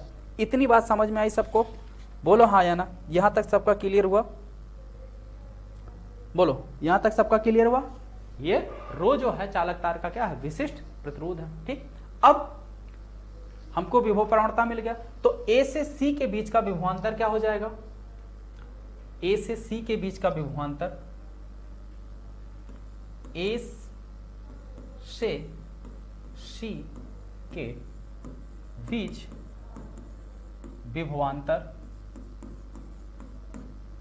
कितना होगा, जितनी इसकी लंबाई इसमें विभव प्रवणता से कर दो गुणा, तो यानी कि k इंटू इसकी लंबाई कितनी है, l, कितनी लंबाई हमने माना है l, और l का मान कितना है 50 सेंटीमीटर। l का मान कितना है, ये l बराबर मान लिया हमने 50 सेंटीमीटर। ठीक है, कितना है 50 सेंटीमीटर। ठीक है, तो ये k इंटू l, और इसका मान किसके बराबर होगा, संतुलन बिंदु कहाँ, सी पर। तो ये जो संतुलन बिंदु मिल रहा है वो इस सेल की वजह से मिल रहा है, तो यहां से यहां तक का जो विभवांतर होगा ये इसके विद्युत वाहक बल के बराबर होगा, यानी कि 1.5 वोल्ट के बराबर होगा। तो के का मान रख लो, ये आई इंटू रो, एल का मान कितना दे रखा 50 सेंटीमीटर, तो 50 गुणे 10 की घात -2 मीटर। 50 गुणे, अच्छा सब कुछ सेंटीमीटर में, तो इसको भी सेंटीमीटर में रख लेते हैं। ठीक है, 50 सेंटीमीटर, सब कुछ सेंटीमीटर सेंटीमीटर में रख लो। ठीक,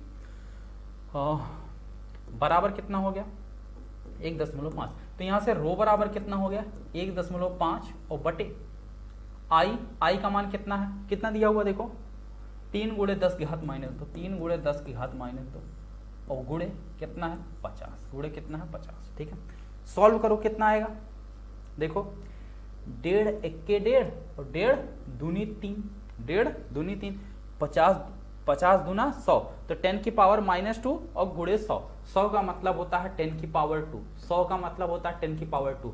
तो यानी कि रो बराबर कितना मिल गया, ऊपर हो गया 1, नीचे हो गया 100 गुणे 10 की घात -2, और 100 का मतलब होता है 10 की पावर 2, तो 10 की पावर +2, 10 की पावर -2 कितना हो जाएगा 10 की पावर 0, 10 की पावर 0 का मतलब हो गया 1, तो 1/1 बराबर 1। कितना आ गया, जो हमारा विशिष्ट प्रतिरोध आ गया वो कितना आ गया 1 ओम पर सेंटीमीटर, ओम पर सेंटीमीटर। ठीक है, ओम पर सेंटीमीटर। आगे क्या कह रहा है, हमने ये इतना बात निकाल लिया। आगे कह रहा है कि सेल से एक वोल्ट मीटर जोड़ने पर, सेल से जैसे ही हम एक वोल्ट मीटर लगाते हैं तो संतुलन बिंदु 50 की जगह 49 पे आ जाता है। कहां आ जाता है, 50 की जगह 49 पे आ जाता है। ठीक है, तो से भाई संतुलन बिंदु चलिए 50 की जगह 49 पे ले आते हैं। तो हम मान लेते हैं ये संतुलन बिंदु हमारा क्या आएगा, वी डैश आएगा। क्या आएगा, वी डैश आएगा। ठीक, तो वी डैश बराबर क्या हो जाएगा, वी डैश बराबर क्या हो जाएगा के इंटू एल डैश, और एल डैश कितना है, एल डैश बराबर कितना 49 सेंटीमीटर, कितना 49 सेंटीमीटर। के का मान कितना आएगा, के बराबर क्या होता है आई गुणे पी, सॉरी आई गुणे पी नहीं है रो, और गुणे एल का मतलब है कितना 49, कितना है 49। अब भैया रो का भी हमने मान निकाल रखा है, चलिए रो का मान रखिए। आई का मान कितना 3 गुणे 10 घात -2, रो का मान है 1 सेंटीमीटर पर सेकेंड, और ये है गुणे 45, सॉरी 45 नहीं 49 है, 49। अब कर लो गुणा, तो 9 त्रिक 27 के साथ, 9 त्रिक 27 के साथ, और 4 3 12, 4 3 12, 12 2 14 गुणे 10 की घात -2, गुणे 10 की घात -2। ठीक है, तो अब ये दशमलव हटाओगे तो कितना आ जाएगा भाई, 2 अंक पे दशमलव लग जाएगा, 1 2 4 7, तो इतना वोल्ट 1.47 वोल्ट। तो अब जो नया विभवांतर आया वो कितना आ गया, 1.47 वोल्ट। कितना आ गया, 1.47 वोल्ट आ गया। आगे क्या पूछ रहा है, पूछ रहा हमसे विभवमापी के तार का प्रतिरोध, विभवमापी के तार का प्रतिरोध यानी कि पूरे तार का प्रतिरोध। तो पूरे तार का प्रतिरोध क्या हो जाएगा,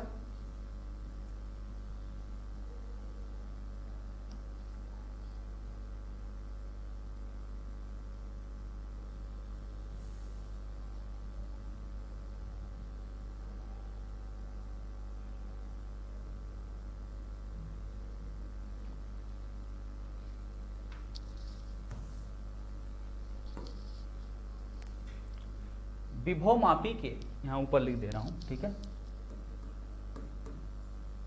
विभवमापी के पूरे तार का प्रतिरोध, पूरे तार का जो प्रतिरोध होगा वो कितना हो जाएगा, प्रतिरोध R बराबर क्या हो जाएगा, पूरे तार की लंबाई यानी कि रो गुणे एल, रो गुणे एल, ठीक है, सॉरी, हाँ यही हो जाएगा, रो गुणे एल, ठीक है। आई बात समझ में, क्लियर है यहां तक? चलिए, तो कितना हो जाएगा, rho into L, rho L, रो का मान कितना 1 है, एल टोटल लंबाई कितनी दे रखी है, ए बी कितना है 200, कितना आ जाएगा 200 ओम, कितना आ जाएगा 200 ओम। तो टोटल लंबाई, टोटल प्रतिरोध हमको कितना मिल गया, तार ए बी का प्रतिरोध रो इंटू ए बी कितना मिल गया 200 ओम।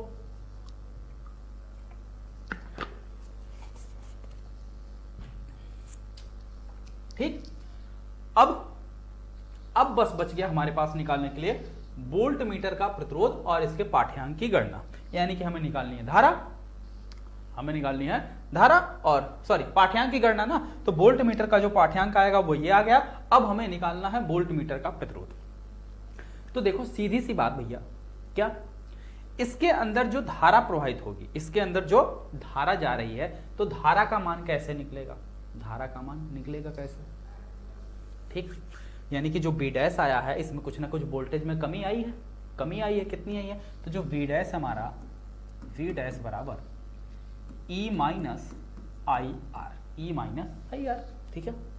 और वी डैश का मान हमने निकाला है कितना है 1.47 और ई का मान कितना है, जो सेल का विद्युत वाहक बल है वही 1.5 और आई का मान नहीं पता तो ये हो गया आई, ठीक है, गुणे स्मॉल आर, ठीक है, स्मॉल आर का मान कितना है 10 ओम, कितना है 10 ओम, यहाँ कर देंगे 10, कितना कर देंगे 10। अब इसको सॉल्व करेंगे तो आ जाएगा वही चीज़। ओहो, आई का मान, आई का भी मान दिया हुआ है, ठीक है, आई का मान दिया हुआ कितना है 3 गुणे 10 की घात -2 और गुणे ये 10। इसको सॉल्व करोगे इक्वेशन बराबर हो जाएगा, इक्वेशन क्या हो जाएगा, बराबर हो जाएगा। तो यानी हम बी डैश बराबर ये चीज़ लिख सकते हैं, ये हमने आपको दिखाने के लिए बताया, ठीक है। तो यानी कि जो इसके विभव में कमी आई है वो किसकी वजह से आई, इस वोल्टमीटर की वजह से आई, इसके क्या हुई वोल्टमीटर की वजह से। तो यहाँ से आई बराबर, यहाँ से आई बराबर क्या मिल जाएगा हमको, ठीक है, ये इक्वेशन लिख सकते हैं, बोलो हाँ या ना। वोल्टमीटर में जो कमी आई है, ये चीज इतनी बात समझ में आ रही है। पहले कितना था 1.5, 1.5 की जगह अब कितना हो गया 1.47 और उसको सॉल्व कर लोगे तो पूरा दोनों पक्ष बराबर हो जाएगा, दोनों पक्ष क्या हो जाएगा, बराबर हो जाएगा, ठीक है, कोई दिक्कत नहीं आएगा इसमें। आगे इतनी बात समझ में आई, बोलो। तो अब अगर हम सेल द्वारा ली गई धारा कितनी हो जाएगी, सेल के द्वारा ली गई जो धारा है वो कितनी हो जाएगी भाई। तो सेल के द्वारा जो यहां से ली गई धारा है, तो जो धारा ली गई है आई बराबर क्या हो जाएगा, देखिए यही समीकरण होता है। तो यहां से अगर हम आई का मान निकालें तो होता है टोटल विद्युत वाहक बल ई बटे कुल प्रतिरोध, यानी कुल प्रतिरोध कितना small R plus capital R, small R आंतरिक प्रतिरोध, कैपिटल आर वोल्टमीटर का प्रतिरोध। बस हमें निकालना है क्या बेटा, कैपिटल आर, केवल क्या निकालना है, कैपिटल आर। तो कैपिटल आर का मान निकाल लेते हैं, यहाँ से पक्षांतर कर लेते हैं भाई, देखिए कैसे निकलेगा। आई का मान मालूम है, ई का मान मालूम है, स्मॉल आर का मान मालूम, बस कैपिटल आर का मान निकालना है, बस निकल गया, आंसर आ गया। ये इंप्लाइज करेगा, इसको इसमें से गुणा कर दो, I into capital R plus I into small R बराबर ई, ठीक है। तो यहाँ से I into capital R, I into small R, ठीक है, आई इंटू कैपिटल आर बराबर क्या हो जाएगा हमारा E minus I R, E minus I R, E minus I R, ठीक है। तो ये इंप्लाइज करेगा कैपिटल आर बराबर ई माइनस आई आर और बटे आई, और ई माइनस आई आर क्या लिख सकते हैं, V dash, E minus I R क्या है, वी डैश, ये हो गया वी डैश बटे आई। तो वी डैश कितना है 1.47 बटे आई का मान है 3 × 10⁻²। अब कर लो इसी को सॉल्व, जो आएगा यही इतना आंसर, जो आएगा यही हमारा आंसर हो जाएगा, ठीक है, इतना ओम, ठीक है, जगह बची नहीं बट आप लोग सॉल्व कर लीजिए, ठीक है। आगे बात समझ में सबको, हाँ या ना जल्दी बोलिए, सबको बात समझ में आ गई है। अब इसी को आप कर लीजिए सॉल्व, जो आएगा वो आपका आंसर आ जाएगा, ठीक है, क्लियर, ओके।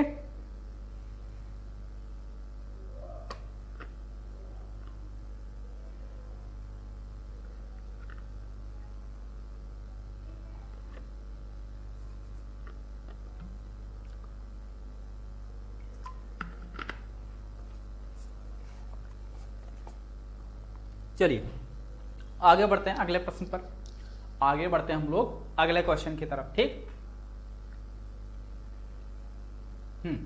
अगला क्वेश्चन देखिए, 60 वाट 220 वोल्ट, क्या है 60 वाट 220 वोल्ट तथा 100 वाट 220 वोल्ट के दो बल्ब श्रेणी क्रम में जोड़कर 220 वोल्ट के मेंस से संबंधित किए गए, उसमें प्रवाहित होने वाली धाराओं की गणना कीजिए यदि बल्ब समांतर क्रम में हो और श्रेणी क्रम में हो, ठीक है। श्रेणी क्रम में जुड़ा है तब धारा कितनी होगी, समांतर क्रम में जुड़ा है तब धारा कितनी होगी। हालांकि ये सवाल कक्षा 10 का है, ठीक है, कक्षा 10 का है, आप लोग इसको सॉल्व कर सकते हैं, ठीक है, सॉल्व कर लीजिएगा, हिंट दे रहे हैं, ये क्लास 10th की सवाल है, ठीक है, इसको आप लोग करिएगा सॉल्व, होमवर्क है, सॉल्व कर लीजिएगा। देखिए P पहला सेल का P1 बराबर क्या रखा 60 वाट, V1 कितना है 220 वोल्ट, P2 कितना है 100 वाट, V2 कितना है 220 वोल्ट, 220 वोल्ट, ठीक है, ये दिया। तो पहले सेल का पहले बल्ब का प्रतिरोध R1 बराबर क्या हो जाएगा भाई, देखिए फार्मूला क्या होता है P बराबर VI और I बराबर क्या होता है, I बराबर क्या होता है V गुणे R, I बराबर क्या होता है V/R, तो यहां से हो जाएगा क्या V²/R, तो यहां से P1 बराबर क्या हो जाएगा V1² बटे R1, V1² बटे R1। तो पहले वाले सेल का प्रतिरोध कितना हो जाएगा R1 बराबर V1² बटे P1, तो यहां से पहले सेल का प्रतिरोध निकाल लेना। इसी तरीके से दूसरे सेल का प्रतिरोध निकाल लेना, क्या करिएगा दूसरे सेल का प्रतिरोध निकाल लीजिएगा V2² बटे P2, V2² बटे P2। तो पहले सेल का प्रतिरोध निकल गया, दूसरे सेल का प्रतिरोध निकल गया, कि कैसे जुड़े हुए हैं, गिर गया रुका नहीं, कैसे निकालना है, श्रेणी क्रम में जुड़े, किस प्रकार से जुड़े हुए हैं, श्रेणी क्रम में जुड़े हुए, ठीक है। तो श्रेणी क्रम में कुल प्रतिरोध R बराबर क्या हो जाएगा R1 plus R2, R1 plus R2, और आप जानते हैं श्रेणी क्रम में क्या होता है, धारा का मान समान होता है, धारा का मान समान होता है, ठीक है। तो R1 प्लस R2 कुल प्रतिरोध निकाल लिया। अब इस कुल प्रतिरोध को, कुल प्रतिरोध से हम विभवांतर में कर देते हैं भाग, किस में करेंगे भाग, विभवांतर में, किस में करेंगे विभवांतर, और विभवांतर हमारा कितना है 220 वोल्ट, कितना है 220 प्लस 220, ठीक है, आई बात समझ में। तो यहाँ से I बराबर निकल के आपको आ जाएगा V/R, V/R।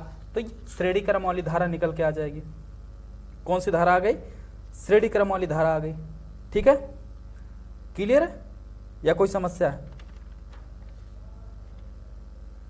ठीक है। और V का मान हमारा यहाँ कितना रहेगा 220 वोल्ट, 220 वोल्ट बटे R, ये निकल के आ गया श्रेणी क्रम में, ठीक है।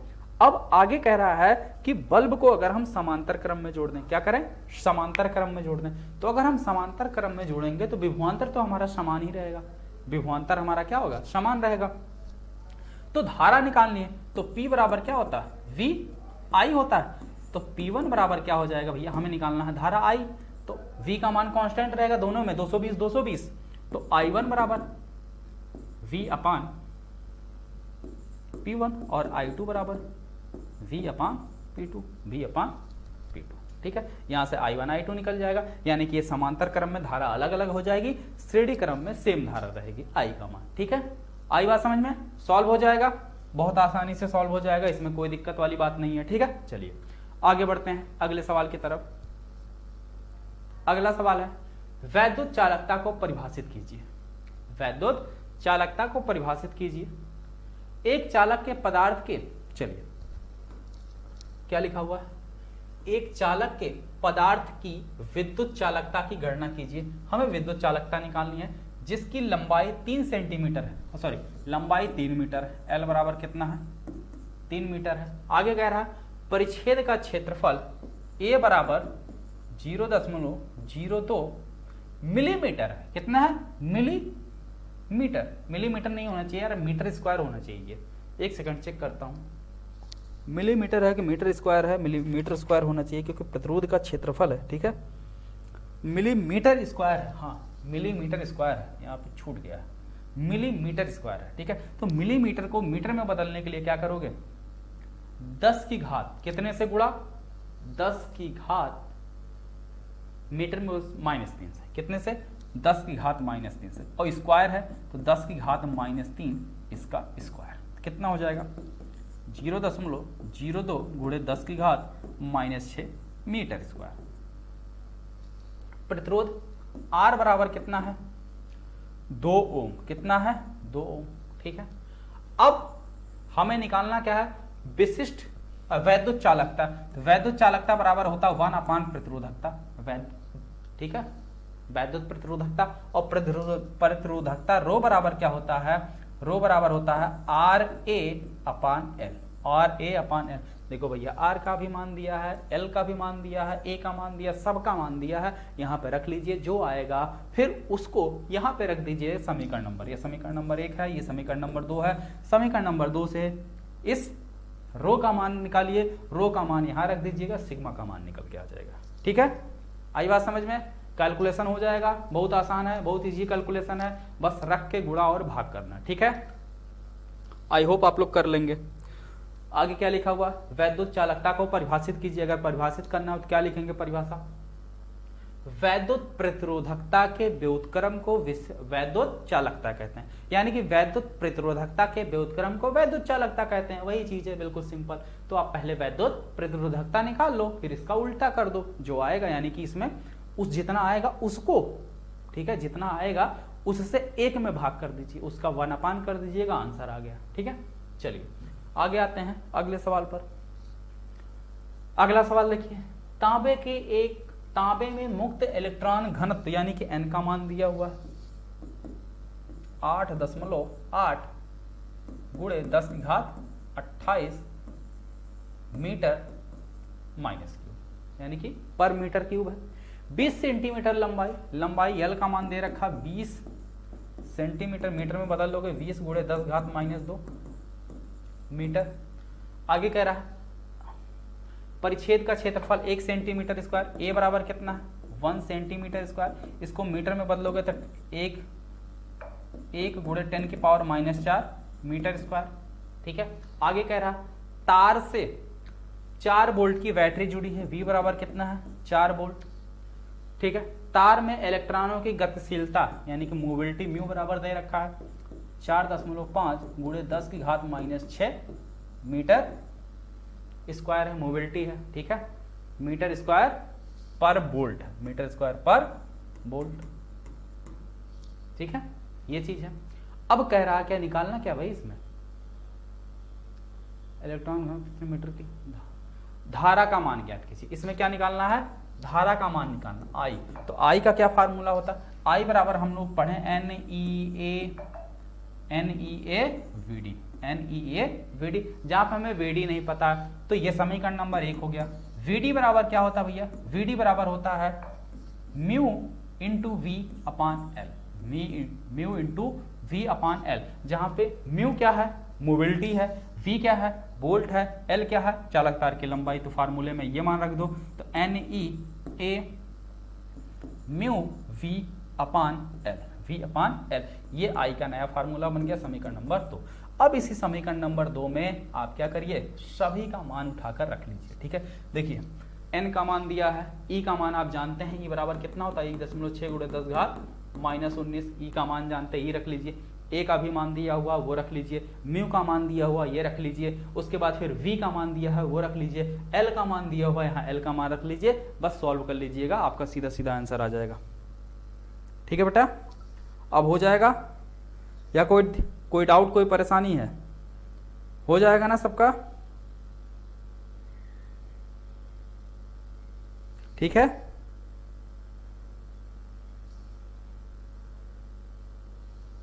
चलिए तो इसी के साथ इस चैप्टर के यानी कि जो चैप्टर नंबर 3 है आपका विद्युत धारा, इसके भी इंपॉर्टेंट न्यूमेरिकल सॉल्व हो चुके हैं। अब हम लोग कल बात करेंगे चैप्टर नंबर 4 गतिमान आवेश तथा चुंबकन। ठीक है, देखिए जितने भी क्वेश्चन बेटा आप सभी लोग सॉल्व करके इसका आंसर कमेंट सेक्शन में जरूर कमेंट करिएगा।